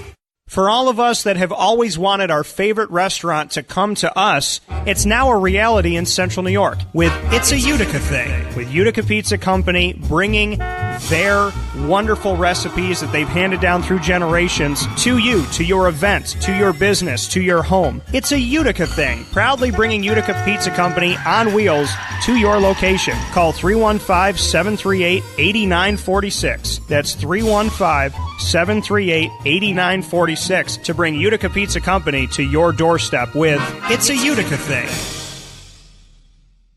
For one day only, Sunday, August 12th from 10 a.m. to 7 p.m., the CNY Pop Festival brings sports and pop entertainers together at the F Shed at the Regional Market. Buy VIP and pre-sale tickets now on CNYPopFestival.com. What's up, people, and welcome back here to Wake Up Call with Dan Tortora on WakeUpCallDT.com, your one-stop sports shop, and on MixLR.com/WakeUpCallDT, about to go live here on Facebook. So those of you that are listening on MixLR.com/WakeUpCallDT can also watch us on Facebook.com/Dan Tortora 21. So that's Dan, Tortora 21. So we are here with sports topics, and sports cards. And this is going to be part 1 with my guy over here, and that is Mr. John Newman. So we're going live right now. We're making it happen, and we're getting him here. And here we are live. We are on Facebook right now, hanging out with you inside of the Wake Up Call studios, having a good time, enjoying life. I got that fresh haircut. I'm feeling good right now. I got one too. John's got a fresh... I was going to say, you got a haircut. He decided not to shave. So, see, we tell you, the wife will deal with it. The lady will be okay with the pristine. See, my wife said if I do shave, it's over because she doesn't like me without facial hair. So she likes the facial. I've never seen you without facial hair. No, it's been a long time. It's pretty ugly. I'm ugly now. It gets worse. No, it doesn't. That's so disrespectful to yourself. But I had a teacher. I had a drum teacher in 5th grade, and he shaved one time, and he took it all off. And I said, and still to this day, there's only one thing that makes. I called him Papa Smurf because that's what he looked like. He had this like Papa Smurf way about him. So yeah, he sometimes it looks good when you shave, sometimes it doesn't. But either way, whatever you choose to do, just make sure you do it for you is the message that I have for the people out there. But with that being said, we're back here on the broadcast on Wake Up Call with Dan Tortora. It's been a couple weeks since we've had John Newman of Newman Sports Cards in the building. The last time we had John had a different logo. Yes. So you got a new logo now. We have a nice Newman Sports Cards logo for everybody out there, and I'm very excited to unveil that here on the show as well and kind of share that with you. But John, what's been going on in life since the last time we saw you? What's been happening? Busy with my son Jordan. Graduation, just had an awards for school where he kind of cleaned up there, and getting ready to go to college. His parties this weekend, so we're doing it all in one weekend and getting it done, but just makes for a busy weekend. So yeah, there's been a lot going on. There's been a lot of things happening, and I got a nice stack of new cards. Since the last time I saw John, I got some things that I've never gotten before. I have an autograph of one of my favorite players. It's my first autograph ever. I have an autograph of one of the players that I consider to be one of the best in the world. So we're going to see that in a moment. And we got some stuff that John brought as well. But the conversation we were just having on the show had to do with LeBron James. And is he one of the best ever? And the whole LeBron James conversation. What do you think about LeBron? Is he one of the best? I think he's one of the best. Is he top 3 ever in the history of mankind? It's so difficult, because there's, we even forget some of these other guys. When you talk Jordan, LeBron, Magic, Bird. You got guys like Oscar Robertson that kind of get overshadowed. Even Wilt Chamberlain, Bill Russell. Sometimes I think we forget Shaq, for his personality. Sometimes I think the big men, the centers, kind of get left out because they're viewed as a little more, logy, or they don't run as fast up the court. That's the thing, like Shaq, Kareem Abdul-Jabbar. There's some really awesome players that we've had in the past. One of the guys that got it done from Ronnie Cycli did some good things while he was there. Danny Shays did some. He had 20 years in the NBA. So it's so hard. Almost any sport, to pick just one guy. That's why they, I like when they do those Mount Rushmores of each sport. Where you can put 4 or 5 guys on Who would be on the Mount Rushmore of the NBA? For me, and again, I'm not a huge NBA guy, especially with the recent game. I'm more of the old school NBA guy. So I'm probably going to go back to the old school guys. I think you got to put Jordan. I think you got to put Magic. Okay. You got to put even an Oscar Robinson. That's a guy that averaged a triple-double. How crazy is that? Yeah. A guy gets a triple-double today, and it's like, the top of the NBA news. This guy was doing it on average. So I think he's on there. Okay. And then, I don't know what you want. What is it, 4 or 5 guys? And you can put another one on there. You got to think of a big man, whether that's probably the first guy there is a Bill Russell. Okay. You can even go further back, and you got a guy like George Mikan that people hardly talk about anymore. That kind of changed the game back in his era. So it's you know, it's so tough. You know, you're always going to leave somebody off that shouldn't be. You know. So we got so you said Bill Russell, Michael Jordan, Magic Johnson, Oscar Robertson, Oscar Robertson. Yeah. Yep. And who else? And the other one was. Did I say a fifth? You did. I thought you did. I think you. I mean, you can. I mean, Larry Bird's in the mix. Okay, we'll put Larry Bird in the mix. So, are on a Mount Rushmore, we're going to add this here, of the 5 greatest NBA players. You know, I know you mentioned Magic. I like the guys who come in and kind of change the way the game's being played. And kind of Magic did that, playing point guard from a power forward type size. You know, you almost... You know, you can make the old argument back then was Magic or Bird, and I gotta say it to me it would have been Magic, if it's between them two. If we had to choose 5, I'm going to give you my Mount Rushmore. Okay, Right. So Michael Jordan definitely, and I'm adding it here. So if you hear me, I'll type it on the air. It's because I'm adding to you. So if we had to choose a Mount Rushmore. And we put 5. Let's just say it's 5 on our Mount Rushmore for the NBA greatest of all time. We want you to answer this too. Michael Jordan is on my Mount Rushmore. Magic Johnson is on my Mount Rushmore. Larry Bird is on my Mount Rushmore. I would say I would have to put Oscar Robertson because he averaged a triple-double. And, you know... Yeah, there's so much. It's tough. Then you got LeBron still. Yeah. You got Kobe. I think, you know, I mean, there's going to be LeBron and Kobe people that say, how are they not on this list of top 5? You know what I'm going to do? You know what I'm going to do? I got to do this. I'm going to put Kareem Abdul-Jabbar. Yeah, I mean, you can't argue any of those 5. So what did Jimmy say? Jimmy said Kareem dominated the game completely. NBA changed the rules because of him. All-time leading scorer, 6 rings. So, but you know what? But then Bill Russell's sitting outside of mine. But for me, Michael Jordan, Magic Johnson, Larry Bird, those are like, that's done deal for me. You know what I mean? And that's the thing about it is I love, and Ross brought it up on the show. Ross Turetsky, check him out, Times leader in Northeast Pennsylvania. Him and I were discussing Larry Bird, and he said, he was like, a lot of people kind of in the past treated, the white guy's coming off the bench and he's doing that. Like Larry Bird was that guy who he wasn't pretty, didn't necessarily always have to play pretty, but he was good. He was gritty. He got it done. And Larry Bird, to me, he was this guy that just he went to work, he did his job, he grabbed his lunch pail, put his hard hat on, went to work, then he went home.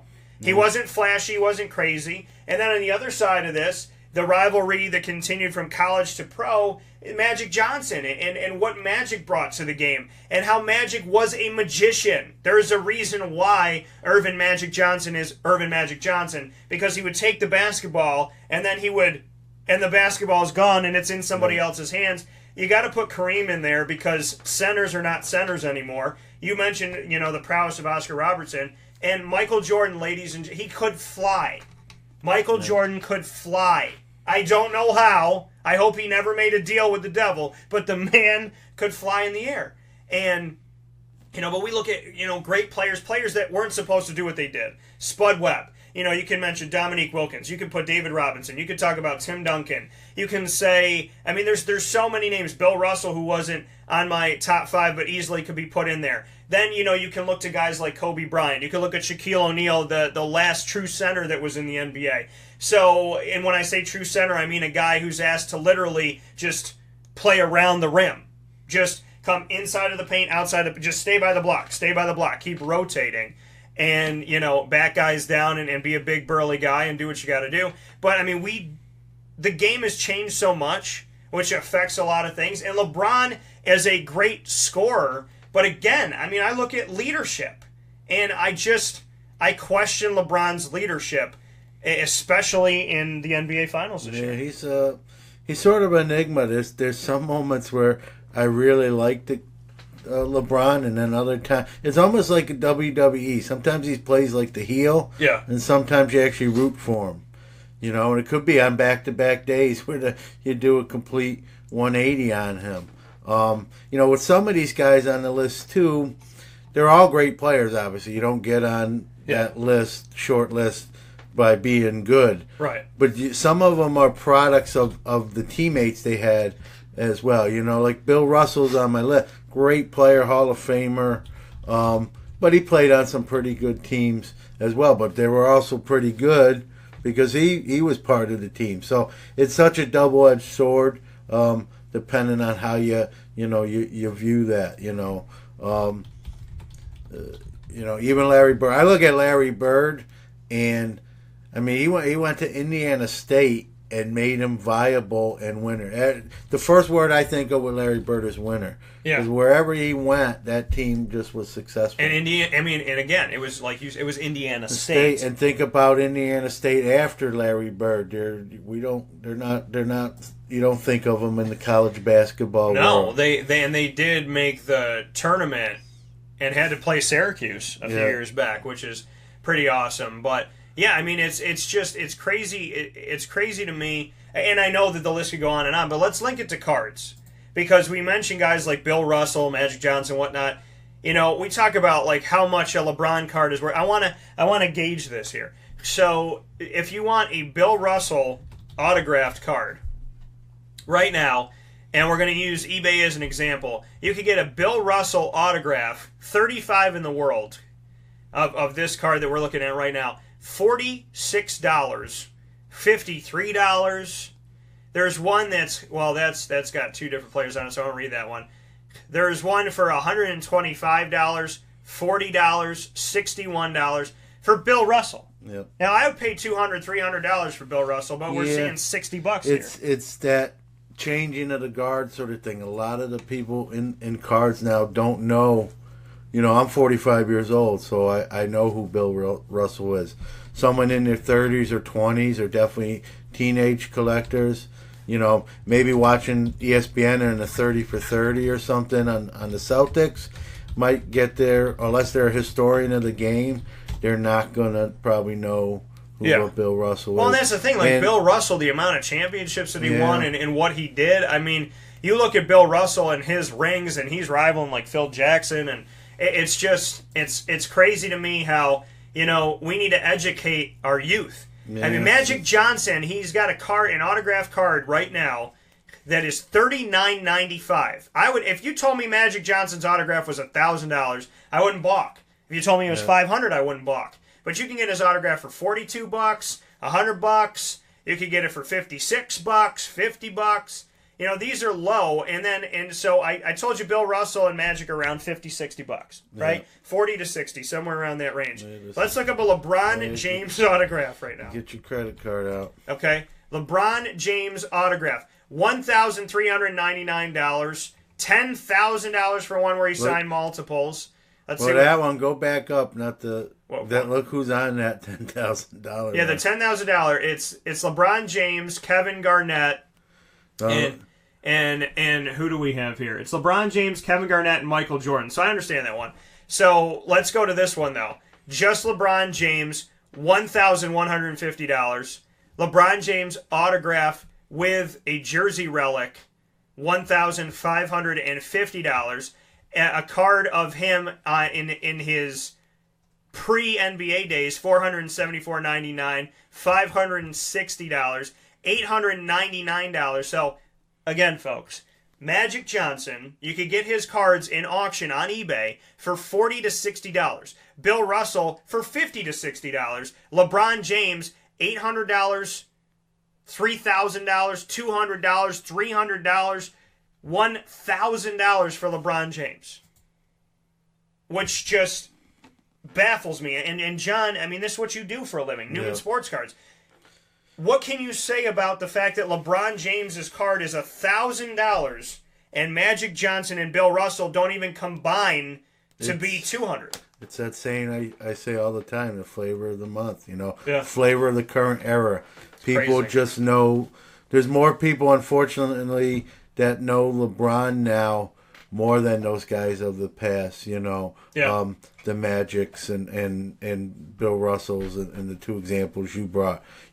There's a few guys that kind of break that mold. Michael Jordan's one of them. His stuff still brings four figures. But there's always been a mystique with Jordan that certain other players can't, carry. And Magic, I mean, that's way low on some, Magic Johnson autograph cards. I mean, it's, I might have to go on later and maybe grab one of those. Grab some Magic Johnson cards today. But that's the thing, and Bubba just said that's crazy. If you add up Larry Bird, Bill Russell, and Magic Johnson's cards on eBay right now, they're not even a fourth of the price that some LeBrons are selling for. And just for people to know, and I'm going to show my first card today. And by the way, John knows none of the cards that I got, and I know none of the ones he brought. I got in a little bit of a bidding back and forth, and I lost out on a card for Larry Bird, and it sold for $71. Okay, again, LeBron $1,000, or if you want LeBron's high school with his autograph, $474. This is not the autograph of Larry Bird. It's Larry Bird's autograph and a piece of his jersey that he wore in a game that I got in a bidding war, folks, for $61. Nice. $61. Larry Bird signature jersey relic right there that he wore in a game, not that he wore in practice, not that he wore at home watching TV. That is a piece of a jersey worn by Larry Bird and his autograph. And folks, there are 25 of these in the world. This was the third one made of 25. And this is from Panini. It's called Lasting Legacies. This was $61 to have a piece of Larry Bird's jersey that was on his body and his autograph. 25 in the world, $61. And LeBron James's autograph, without even having the Cleveland Cavaliers logo on it, $474. Yeah. That's insane. So this is what I did. I struck while there, like John said, while there's opportunity, take it. To get a Larry Bird anything for $61, why not? Going back to Magic, not to harp on Magic, one of the reasons his signature is a little bit lower in price, he's a proficient signer. He's a pretty nice guy. Yeah. He signs a lot, so there's just a lot of stuff out there. Some of these other guys aren't as nice, I'm not an autograph expert. I know Larry Bird's not a prolific signer. He doesn't do really many shows, if at all. Some of the new generation of players, the LeBrons and those guys, aren't big signers anymore either. They're kind of, they know people are trying to resell their stuff and they're a little hesitant to sign. So that also is a factor to why some of these exorbitant prices, because they're just not signing like some of the old school players do. Some of these old school players do shows now and make more from the show circuit than they did in their playing days.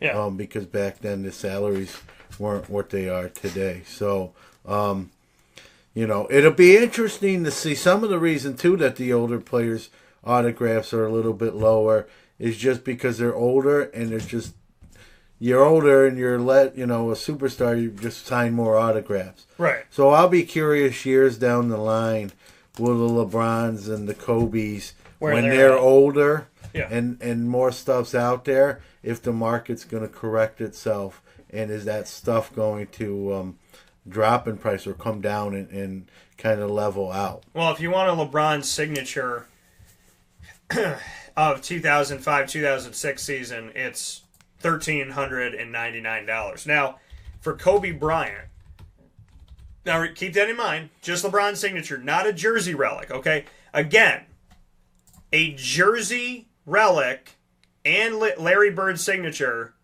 $61. LeBron, just the signature, no jersey, just the signature, $1,399.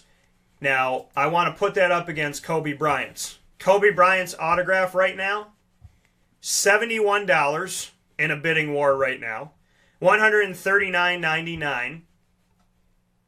$150, $114, $43, $55. You know what, folks? We might have to take a break because I'm going to have to bid on some of this Kobe Bryant stuff right now. $55 for Kobe Bryant's autograph. LeBron James, $1,300. Yeah. Well, some of that, like I said, I don't think he's a prolific signer, and some of these $1,000 cards are out of some of the higher end products. That's also a factor. Right. But National Treasures is a good product. And and we're Kobe seeing Kobe Bryant's only 55. True, it's true. Know? So, to me, it's kind of a head scratching. I agree with you. Like you said and I said, I think it's a great opportunity to get some of these legends. Yeah, $35. Here I go. I'm going to buy that one. at great prices. You know, Kobe stuff to me is really a lot lower than it should be as well. Kobe and Magic both. And I'm not sure why, because they played in a major market. It wasn't like they played in, Minnesota. Right. That would make a little bit more sense to me. But they played in L.A. Yeah. Everyone knows who Kobe. Even today's generation of kids know who Kobe and Magic are. A jersey relic, a two-color jersey relic of Kobe Bryant and his autograph, which looks like it's on card, $54. It is on card. $54 for a piece of Kobe Bryant's jersey and his autograph. Cheaper than... See, but that's... I mean, to me, and I understand it's who's playing right now and whatnot, but... That's really what it is. But Michael Jordan, I guess, is the only person that's withstood the test of times, right? Yeah, because Larry Bird is low and Kobe's low. But Kobe just stopped. Yeah, a lot of that with Jordan, too, is that whole mystique. You know what I mean? Jordan, and then he did the movies and the Nike shoes. Yeah. He became more than a basketball player. You know, we say Michael Jordan right now. If you want a Michael Jordan signature edition, 2003, 2004 autograph that's graded $9,999, folks. His cards are $242.50, $600. Another graded one, $5,999.99 with his autograph. $10,000 for a one of Michael Jordan. Let's see what else we got here. $675 that's graded. $999.99 that's graded. $162.50. $5,999. What else we got? $7,999 with a jersey piece. $8,499 with a jersey relic and an autograph. $17,500 for one of them that's graded, which is nuts. That's a 101. And then what else we got here? $189.99. That's a low one. That's actually, that one's not a real autograph. That's not a real autograph, right? That's a facsimile. So Michael Jordan's copy of his autograph is $190. When you could get Larry Bird's real autograph and the jersey relic for $61. So Larry Bird's actual autograph and jersey relic is a third of the price of a facsimile autograph of Michael Jordan. The lowest you're going to get a Michael 23,000. Look at that one. That's a patch. Yep, $600. Because I've looked into this. Yeah, we got 600 right there. Me what's the best deal I could get him? The best Michael Jordan auto I could find for him was at minimum $600. Yeah, there's one right here for around $500 here. Yep. $599. Yeah, it's about and right. And even a couple that you mentioned that were at $150, $160, they got 3 or 4 days of bidding left on them, so they're gonna go. They're gonna keep rolling. Look at this, 4,000. How about this card? An exquisite signature with the Michael Jordan patch logo and his signature for $4,999. Get my your birthday's coming up, Dan. Get your credit cards ready. Yeah.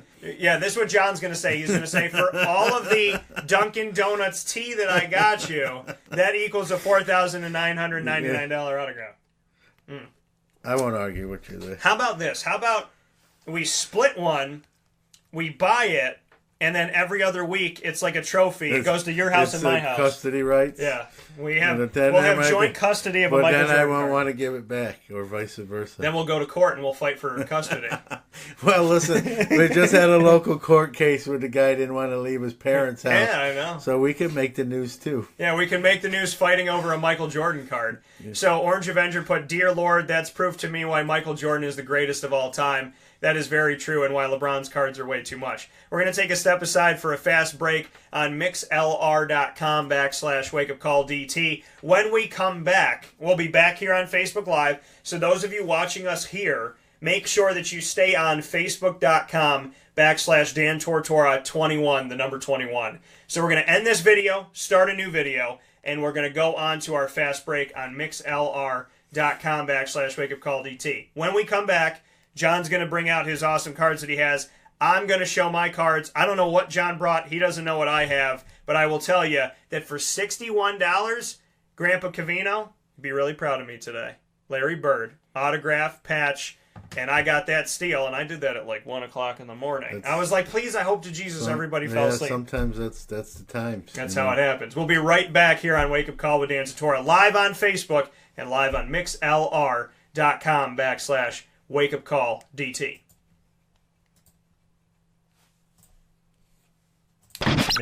This is a wake-up call fast break. For one day only, Sunday, August 12th from 10 a.m. to 7 p.m., the CNY Pop Festival brings sports and pop entertainers together, including Syracuse basketball's Decades of Boeheim, from Roosevelt Bowie Jr. to Dajuan Coleman, as well as Syracuse football alumni and actors from The Flash, Star Wars, The Gremlins, Power Rangers, and The Addams Family. Come to the CNY Pop Festival at the F Shed at the Regional Market. Buy VIP and pre-sale tickets now on CNYPopFestival.com. Brought to you by Honda City Liverpool, Utica Pizza Company, and True by Hilton Camillus. Hi, this is Kira from Looking Glass Events, where we're always giving you a reason to celebrate. Whether you have a small business, large business, personal event, or wedding, we are available to plan and coordinate your dream event to life. Every detail, every step, Looking Glass Events is working with you all the way. Call us at 315-702-4653. That's 315-702-4653. Or contact us through our website, lgweddingsandevents.com. Looking Glass Events, giving you a reason to celebrate. The Wildcat Sports Pub in Camillus, New York is located on 3680 Milton Avenue in the Home Depot Plaza. It is your family-friendly sports bar and restaurant. Folks, some sports bars aren't family-friendly. Some family-friendly restaurants are not sports bars. The Wildcat Sports Pub in Camillus, New York is proud to be both. It is that marriage that you've been looking for years. The Wildcat Sports Pub is your home base for your sports bar and restaurant needs, games for the kids, indoor and outdoor activities, and enough things on the menu to come back every single week and get to try something new. They're open Sundays from noon to 8 p.m., Monday through Wednesday, 11 a.m. to 11 p.m., and Thursday through Saturday from 11 a.m. to midnight. For reservations and party information, call 315-487-2222 for the Wildcat family-friendly sports pub and restaurant.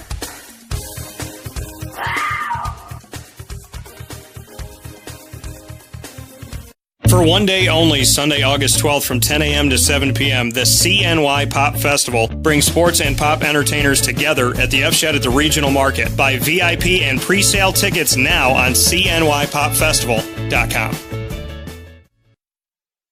Welcome back here to Wake Up Call with Dan Tortora on WakeUpCallDT.com, your one-stop sports shop, and on MixLR.com/WakeUpCallDT. We are live here on Facebook. You can find us at Facebook.com/Dan Tortora21. That is the number 21. That's Facebook.com/Dan Tortora21. Hanging out here with my guy John Newman of Newman Sports Cards. You got to buy his stuff. Listen, Central New York used to have George's. We used to have Twilight's. There used to be so many places to buy sports cards. Now, I'm either buying my sports cards, I'm doing my eBay thing because I sell on eBay too, or I'm buying from this man because he is a good man. And what he doesn't know is that from here on out, if I want something that I'm not going out and get myself, or I just want that personal touch, I'm going to ask you, because I know you said if you don't have it, you can get it. Yeah. So I'm going to start buying from almost him. Anything. Right.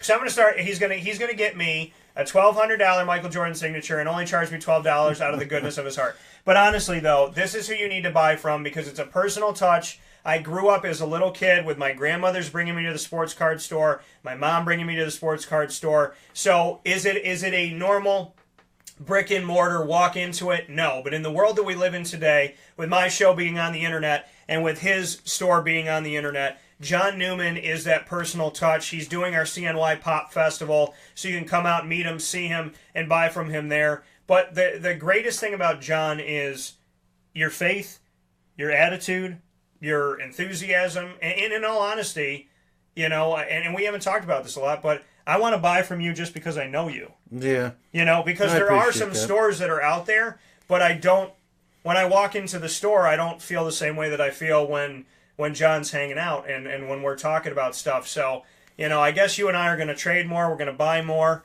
and have some fun with that. Plan. I had a store back in the village of Liverpool from 1990 to 94. Then, as we all know, eBay kind of took control.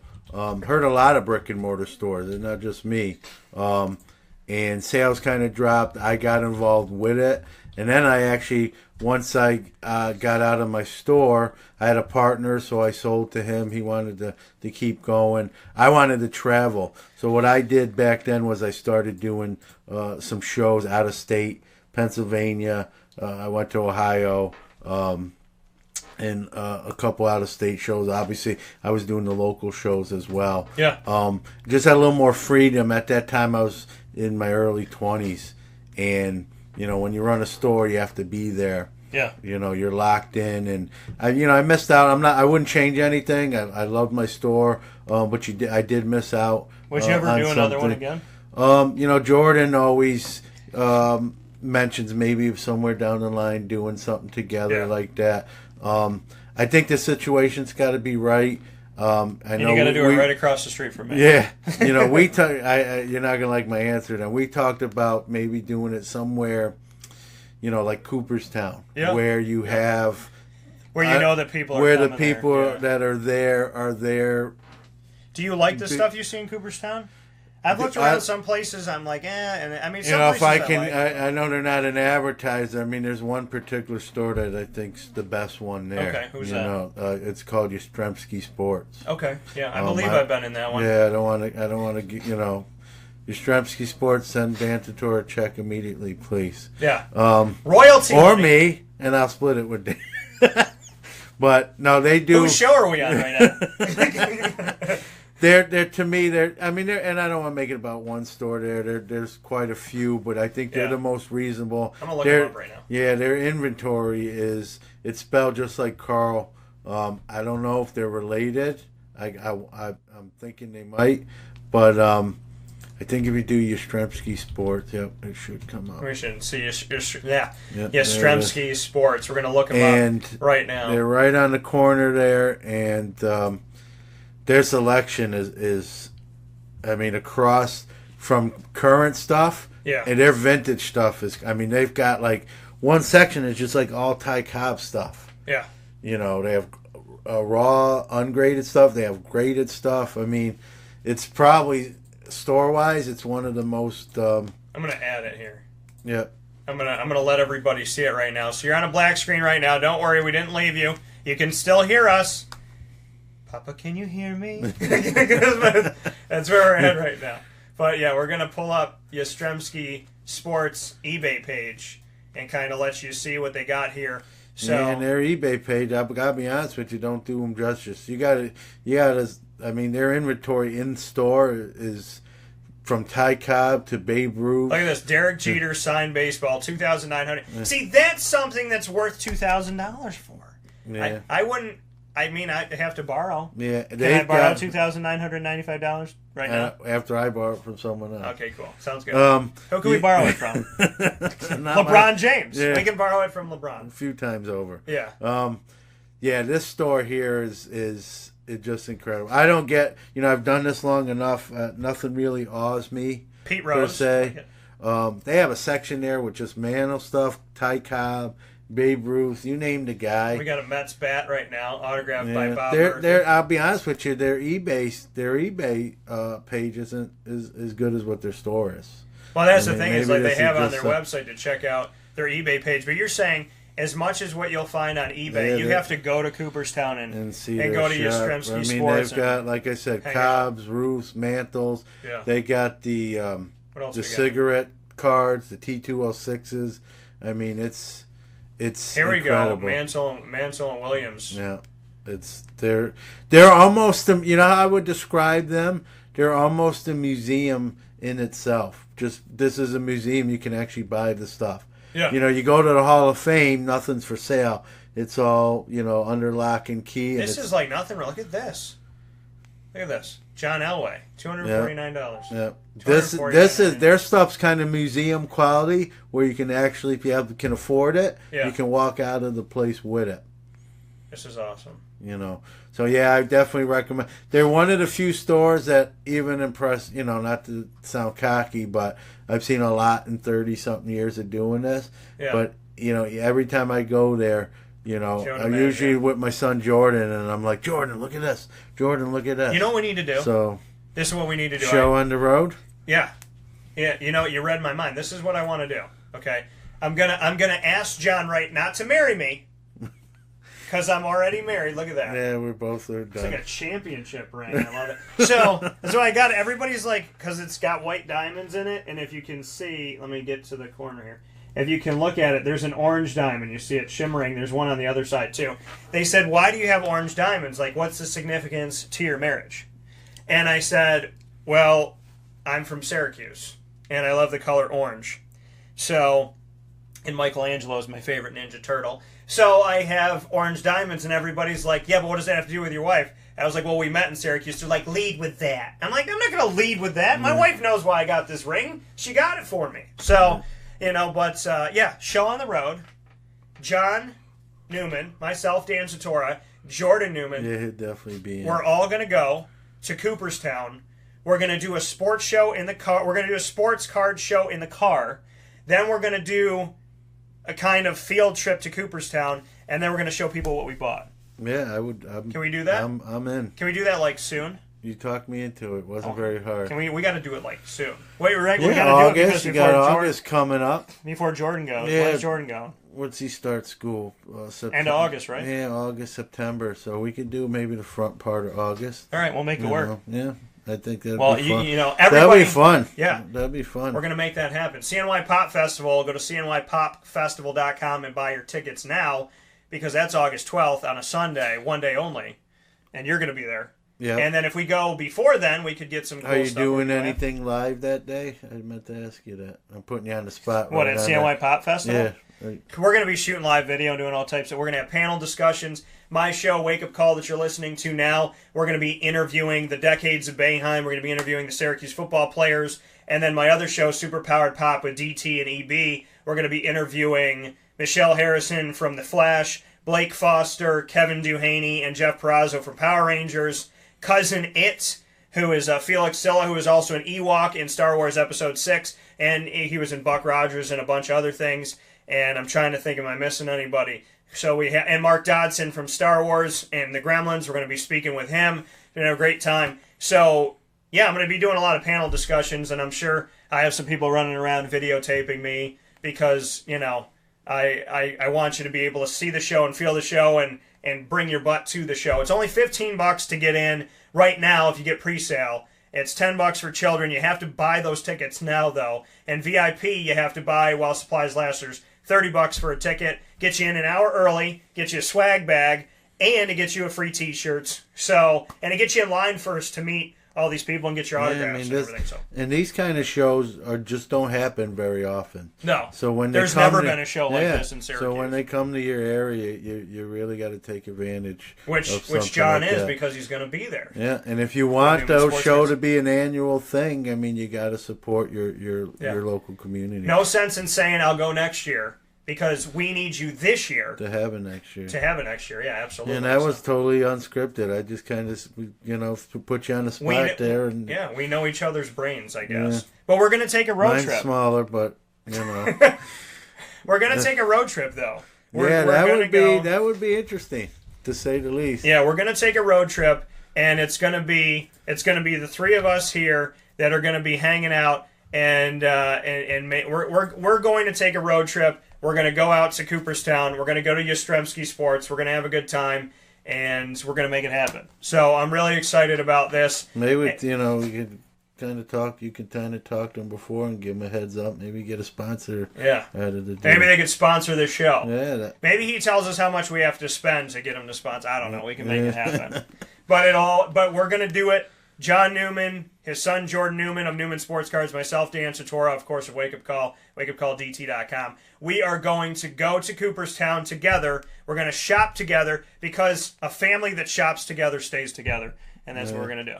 So, sounds like a plan. We're going to have some fun. Counting the days. Sports now. card family now. We're going to make it happen. Counting the days. Yes, I cannot wait. Listen, Cooperstown, you don't have to fight me on Cooperstown. You don't have to fight me on memorabilia and sports cards, so we're going to make Cooperstown, I've been there many times, but every time I go, it's still a great day, a great weekend. I really enjoy it. And it's one of those cities and places, no matter how many times you've been there, there's always something new. Yeah.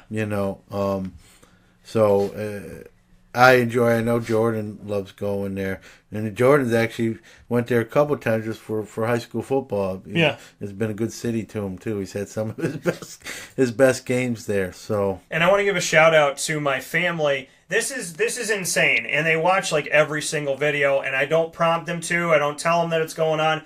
My family in Spain, okay, not like Phoenix, New York, like actual or Mexico, Spain, New York, or Mexico, New York, actual Spain. In the country of Spain, which is hours ahead of us right now, my family watches our videos, supports our shows. I did a tribute to Spain when they were attacked. Unfortunately, last year I did a tribute to them during my show, and the outpouring support from my family was tremendous. My family, Jose Caracao Gutierrez, is listening right now, and you'll see that in the comments here on Facebook, it's all in Spanish.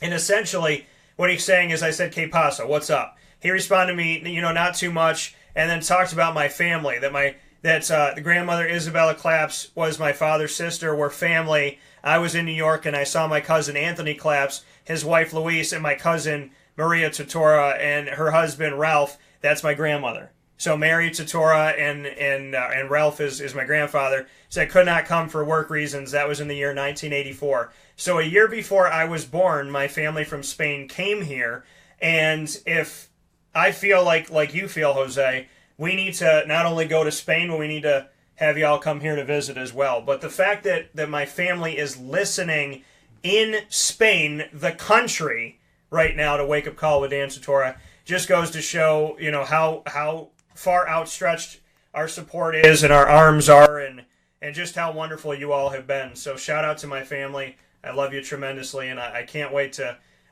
see you, because I will be going to Spain, I will be going to Italy, and having some fun with that, and I will be going to Cooperstown with this crazy cat. So we got some cards. I want to show John's cards before we hop out for today. What do you got for us? All right. First one, I think this is kind of a good segue from what you were talking about earlier about, And to everybody listening on mixlr.com/wakeupcalldt, not to interrupt, make sure you watch us on live video to see these cards, facebook.com/Dan Tortora 21, the number 21. So what do you got? You're talking earlier with suicide, unfortunately, and not giving up and keep pushing forward. This guy kind of, a baseball player, epitomizes that in his sport. This is a Jose Altuve rookie who was cut numerous times from tryouts.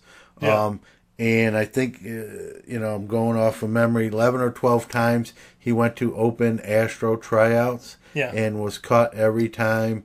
And then the last time he stuck. And he still wasn't highly regarded. He just made it, got a minor league contract. I mean, even the Astros didn't think highly of him. They just took a flyer, persistent, and now he's one of the best players in baseball, MVP. And I mean, if that doesn't tell you to keep going and never give up, I don't know who will. So not only because he's a good player in baseball, not only because this is his rookie card and available from Newman Sports Cards, but Jose Altuve, his story, as John was saying and alluding to our message at the beginning of the show in the Annoying Moment of the Week, proudly presented by Carvel DeWitt. Don't give up on your life. Don't give up on your dreams. And no matter who the naysayers are, or how many, of the naysayers there are, or where they come from, or if they're literally standing in front of you in your dreams, like in the case of Jose Altuve, don't ever give up. In the words of Jim Valvano, never give up. Yeah. Don't And this ever guy give up. is at 5'6", 5'7", demure and stick. Yeah. I'm taller. And the guy... And Kevin Hart and this guy. Yeah. And he's an MVP. I mean, and, he's not just the singles hitter. There's a guy bats over 300 and hits 20 home runs, steals bases. Just a 5-tool guy who was cut 11 times. We all heard the Michael Jordan story. He was cut from his high school team. He's cut 11 times. Not really cut. Maybe that's the bad. He tried out at 11 open tryouts 11 times. And they said, no, thank you. No, thank you. And he kept coming back. And, he kept coming back to the same team. All the tryouts were the Astros. Yeah. It's not like the Astros told him thanks but no thanks and he went somewhere else. He kept coming back to the Astros. And maybe the 12th time they just got tired of telling him no. And here he is, an MVP, a yearly candidate. If they said to him, what would make you leave? And he would say a contract. And they said, okay, we'll give you a contract if you'll stop doing this to us. Go to rookie ball. You probably won't pan out, but Right. there you go. Have fun for a year. So the Astros made one of the best decisions of their recent history after 11 times saying no. Yeah, Thank God they didn't do it the 12th time. Yeah, it's crazy that when I Jose heard that story, I was shocked to think of the player he is today. That guy tried out 11 times, never made it. Yeah, and to think of what he is and how good the Astros are right now. Yep.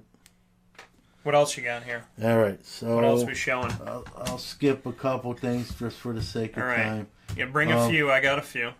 So here's a kind of, they're not playing very well, but I thought this was a cool card to bring. There's 9 of them. Okay. It's Noah Syndergaard patch card from the Triple Tread products. I by love how Topps. they do the letters. They have the cutout of the letters. And it's multicolored. I love the fact that it's a multicolored patch, but that they cut the letters out so it looks like, the letters are a part of this thing.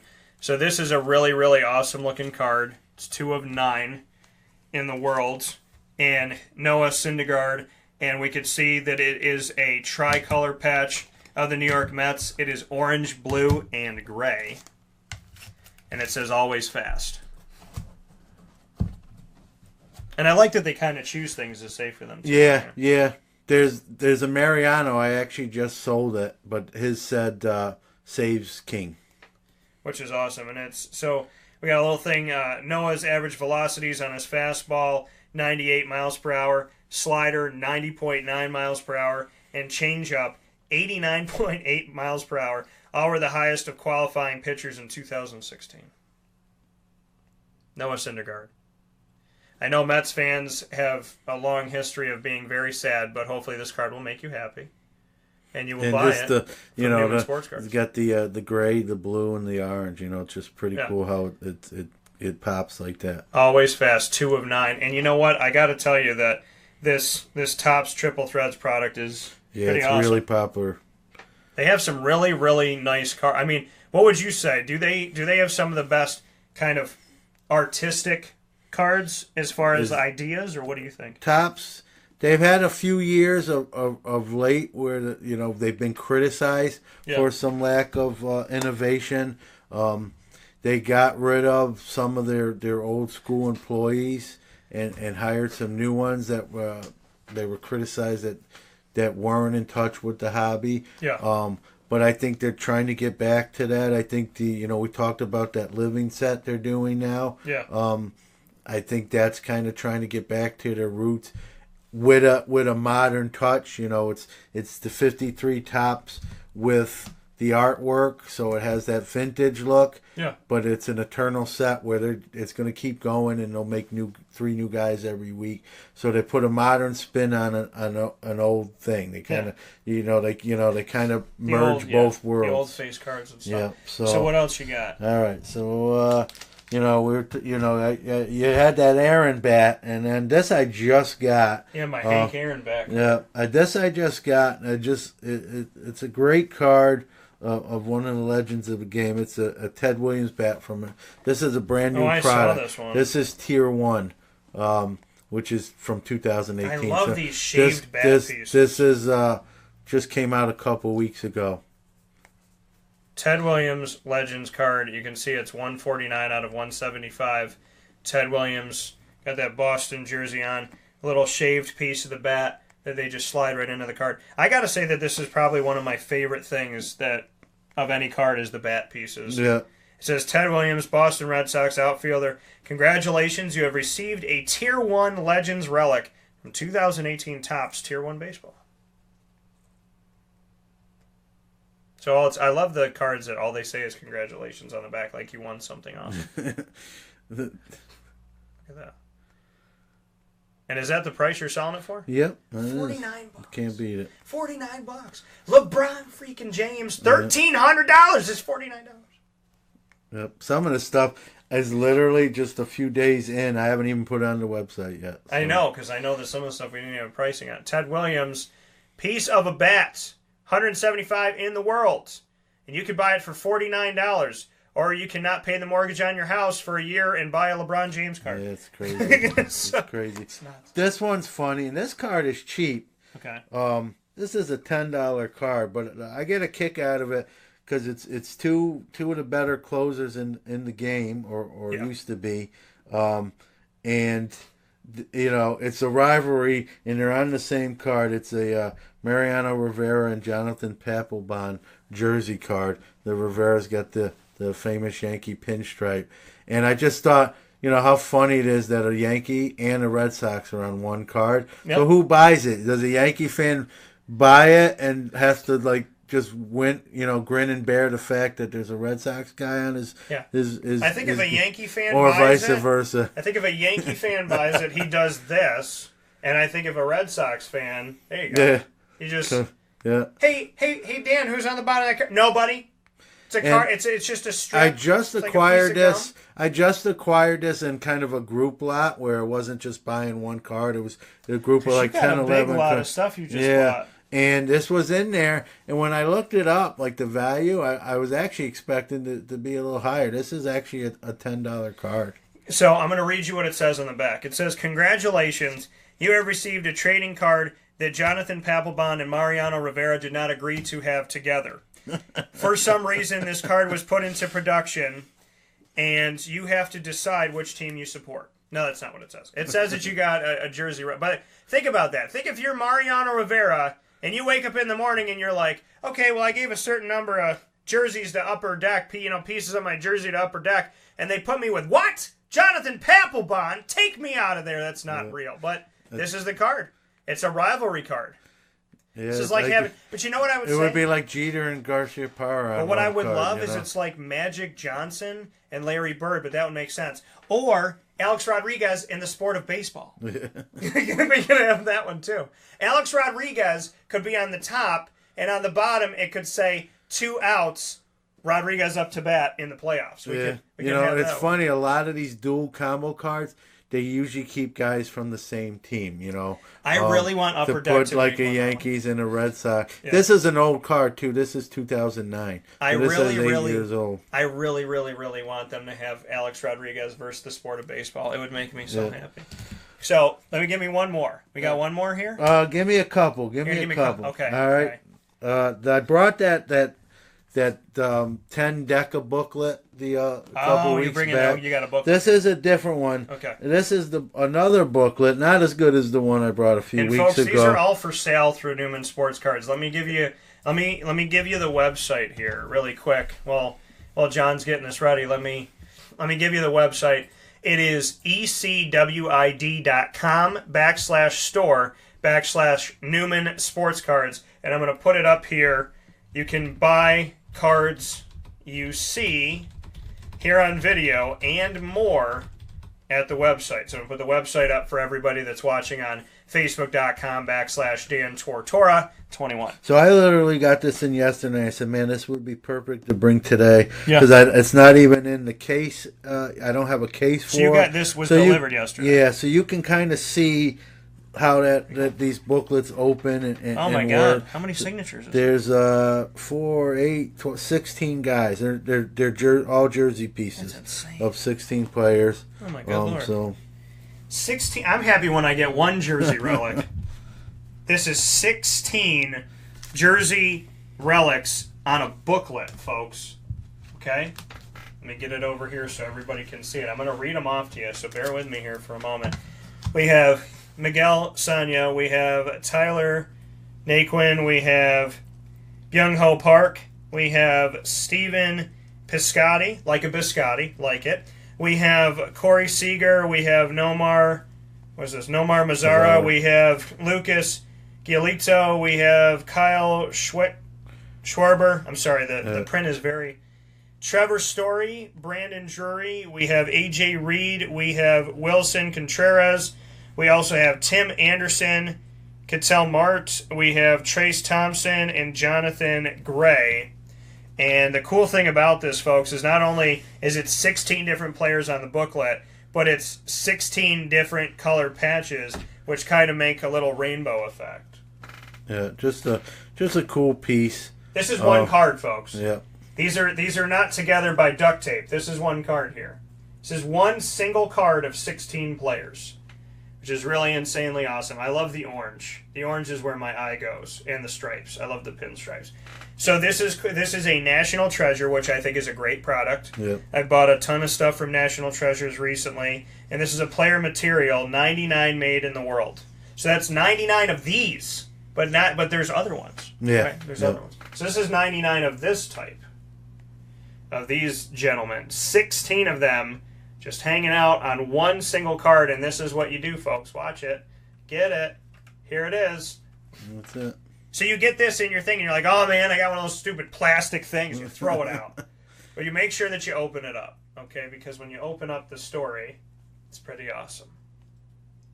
And this came in yesterday to Newman Sports Cards, so we get to unveil this before John's even unveiled it or priced it. Yeah, it's not. It's believe it or not, for what it is, it's not as expensive as you think. That's probably about $70. It's not bad. It. Yeah. You know. I'll give you that. All right, this one, I brought in the Jackie Robinson a couple weeks back and whatnot, and I don't have many cards that I don't sell. Most of everything I sell. Jackie Robinson is in the category of really not for sale. Yeah. Although I'll probably bring it to the show and put it in the showcase. This is another card that's going to fall into that category. How about this, folks? The more of you that come to the CNY Pop Festival, buy your tickets, CNYPopFestival.com. The more money we make, I'll buy it off of John. That's what I'll do. All right. This is another one of those PC cards just for me.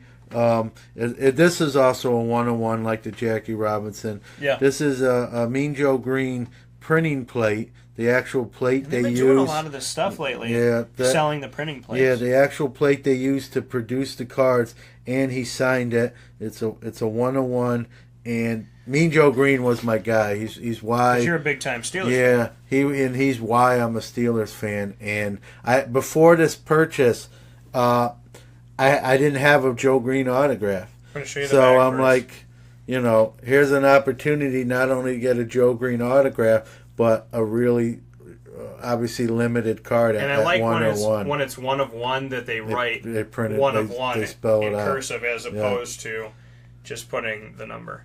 This again, folks, this is a printing plate. So this was an actual card that was put into production, and this is the plate that they used to print the card. So this is the plate. This is why it's a 1 of 1, because you only have one plate for the card. So they took the plate that they used to print the card off of and had Mean Joe Green sign it, and they stuck that signature right onto the plate. Yep. Mean Joe Green. Not for sale, but everything else is. Except for Jackie Robinson, which is going to me at the CNY Pop Festival. Here we go. Mean Joe Green, defensive tackle. Yeah, Pittsburgh Steelers, 1 of 1. Guy. 1 of 1, and this is the... And I've seen a lot of these lately on eBay, these printing plates, where they're 1 of 1s because there's only one plate. Yeah, and if we're talking about Mount Rushmores, so cool. if there's a Mount Rushmore of favorite players In for the me, NFL? for each sport. Oh, for each sport. For me, it's Jackie Robinson. It's Mean Joe. I'm a big Chris Mullin guy in basketball, and Mark Messier would be my hockey guy. So that would be my 4. This is so awesome. Yep, would be my 4 Mount Rushmore. I got 2 more. Okay, can I show you this one? Yep. Okay, I'm going to show you this one. Okay, I'm going to save my other ones for the next show. I'm going to save them over here. But I got to show you this one. The Immaculate Collection. Now, when you see like the boxes, the Immaculate ones, and the National Treasure, I don't want to pay for the box. But when the cards come out and they want to sell these, I thought I got a steal on this. Okay, this is an on-card signature plus a patch of one of the letters of the Arizona Diamondbacks jersey. So you can see that it's the R. You can see that it's an on-card signature, and it's pitcher Braden Shipley of Arizona. This card cost me $9. Yep. It's Braden Shipley's on-card signature, and it's a big signature. I like that he took up the space. And you can see that is the R in Arizona. That is a big... See, to me, I don't have any cards where you can tell what the letter is. And I don't know if you and didn't it's mention it. This is an RPA. See the rookie logo on the card? So it's rookie, patch, auto. Yeah. And this is a tricolored... Not only can you see that it's the R in Arizona, but it's tricolored. You can see the black, the red, and the He's actually very white. good. Very good player. So $9, and there is 99 of these in the world. Yeah. And here's the other $9. thing: the other 98 may not have 3-color patch on it, so there's not necessarily. And you may not be able to see the letter. So there's not necessarily 99 exactly like this one. No, and that's the thing 98. is when you're looking for patches, you got to find the right one. And this Braden Shipley patch, I wanted it because I'm a huge Arizona Diamondbacks fan, but also because he signed it and because it was a tricolored patch of a letter, and I don't have anything like this. And you can tell that for sure is the R in Arizona that hooks down at the end. And on the back, you can see the information and Panini's little word to the wise that this is an official card and all that good stuff. Yeah, I think this is my first Immaculate Collection card. All right, so you have 2 more. 2 more. What I'll give them both to you. These are 2 rookies. Okay. Made by Topps. I'll just hand them to you. Okay. That's awesome. That is so cool.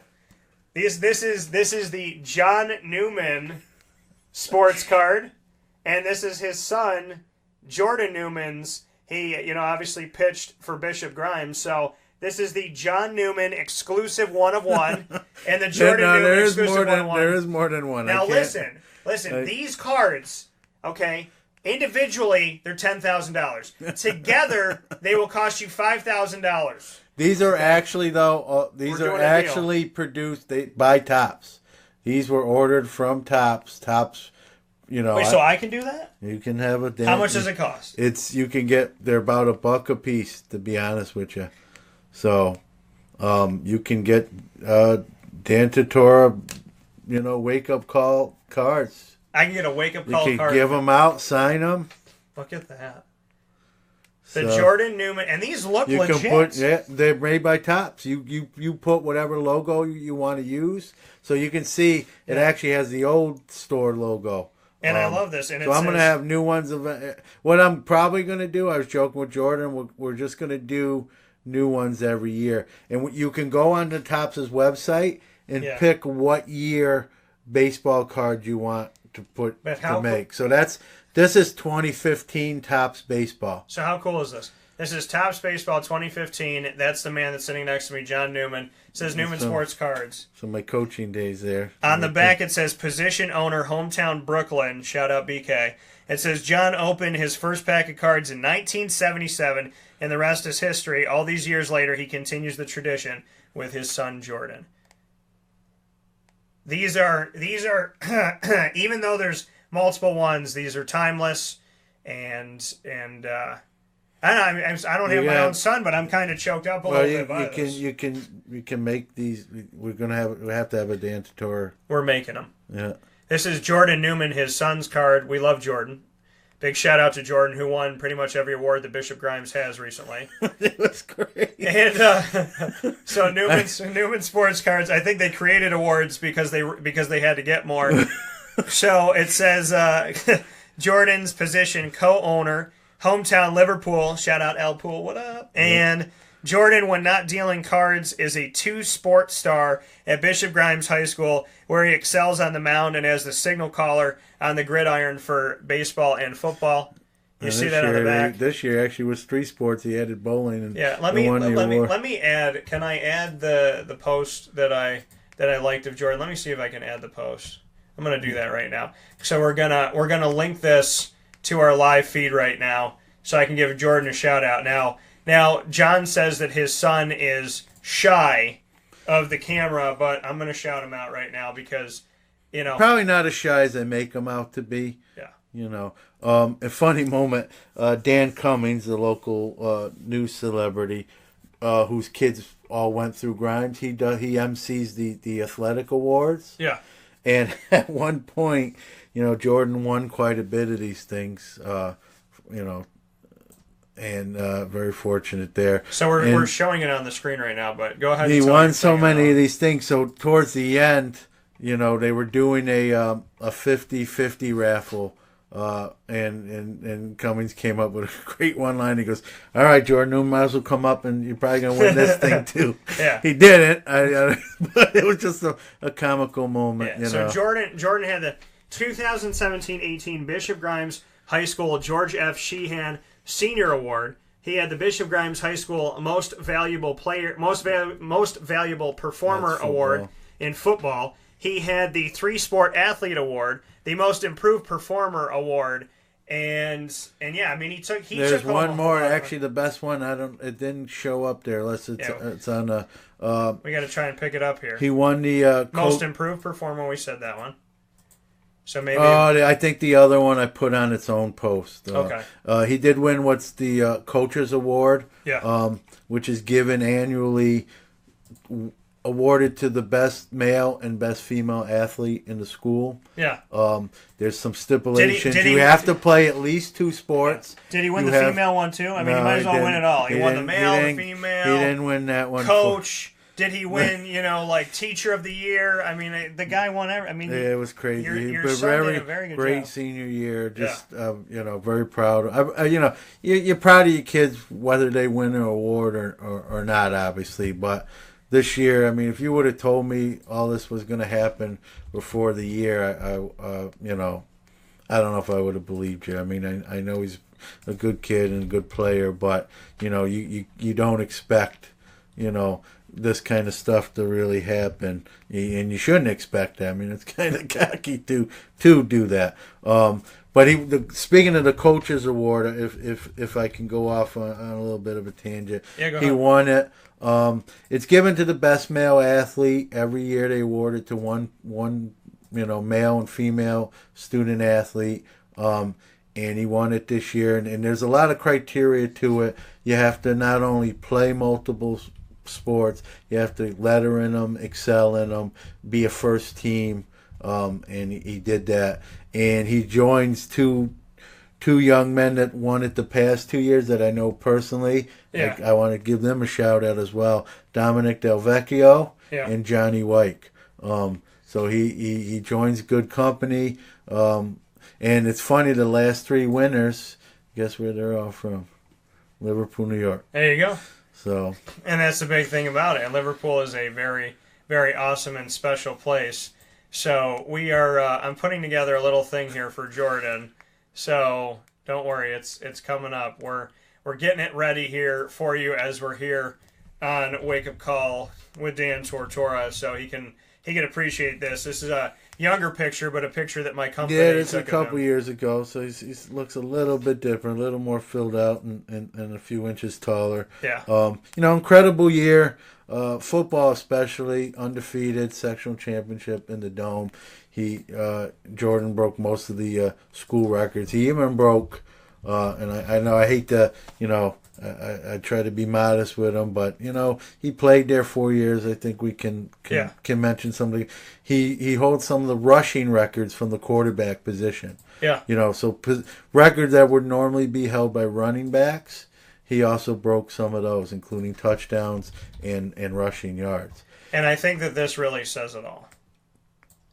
is that on Wake Up Call with Dan Tortora, exclusively here today, we are announcing that Jordan Newman is officially running for the president of the United States. Don't expect many speeches. You know? Yeah, Jordan Newman for president. He'll be the first president to use sign language. He talks. I know we pick on him, but it's not his favorite thing to do. You've interviewed him. He's actually, But this is very patriotic. You see how he's standing with his chest out and holding on to the Bishop Grimes helmet so well. I think this is a very prestigious picture that we took for Dan Tortora.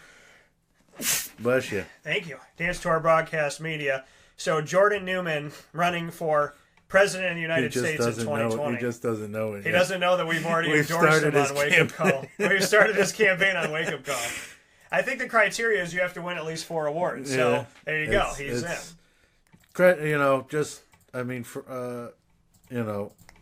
We got to make sure that he Wednesday watches night. this video. Yeah, Thursday night was something else. It was really special, and nice way to end his high school career, and absolutely. Like I tell him, it's something you'll never forget, and it's nice because you'll always be, they keep a list of all the winners, and you'll always be a part of that school's history, and forever entrenched there. And like I said, with Dominic Del Vecchio winning it in 2017, Johnny White in 2016, now Jordan in 2018. He's in such, those are 3 great kids that from a selfish point of view, I got to coach all 3 of those guys, and it's pretty special. And John Newman and Jordan Newman's cards are now available. Those are yours. I don't actually have many of these left. They're on Newman Sports Cards and on Wake Up Call. I am selling them for $300 a piece. Good luck to you, and if you get it, let me know. I'll have more printed up. $300 a piece. But now that I know, I'm going to make my own cards. I'm making my own cards. And I'm doing it. They're real tops. You go right to tops. You don't understand. The child inside of me, I just got to interview the woman who played Slimer, which is a huge childhood, I don't even know. It's it's a childhood miracle. And then to be on my own sports card would be another childhood miracle. I've already met and spoken with Bob Costas and Chris Berman, which are childhood miracles. And I'm doing what I love, which is the miracle of it all. And I met the wife of my dreams even above that. So at 32 years old, I am definitely very appreciative of my life. Yeah, at 33, I'm happy too. I know. I'm also lying. It's so crazy. We were born on the same day, a year apart. Yeah, I'm, like some of the Dominican players. I had my birth certificate. Oh, yeah. So. Yeah. John and I are going to play we're going to play in the Little League World Series this year. I can still play, so I'm looking forward to that, too. It's all good.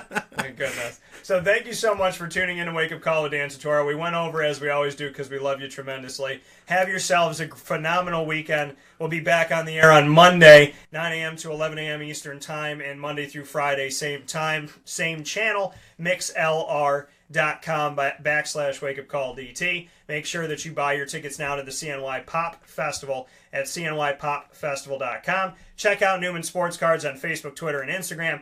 Also, check out their website. It's right here on Facebook Live. And make sure you go to wakeupcalldt.com. As always, Mr. Newman, you know that we appreciate you here. Thank you. Yeah, we're having fun doing this video thing. And yes, God bless. 2 people that believe in God on the same show. We just broke the internet. Let's make sure that we keep that going. Be good to each other. What you said earlier, if someone's down and out, reach out, make a call. Life's a precious thing. Yeah. And there's a reason why this show is called exactly what it's called right behind us here, Wake Up Call with Dan Tortora, because we all need it, including myself. So make sure you're good to yourself and you're good to one another. And as I tell you always, no matter what somebody says to you or what somebody does to you, when you have the opportunity to spread hate, when you have the opportunity to send something negative and derogatory and hateful back to someone, always choose not to. Have yourselves a great day. God bless you all, and we'll be back on Wake Up Call on Monday morning. Make sure you go to Newman Sports Cards and start buying now. But you got to beat me to it, because I'm going to be talking to John. God bless and enjoy your day.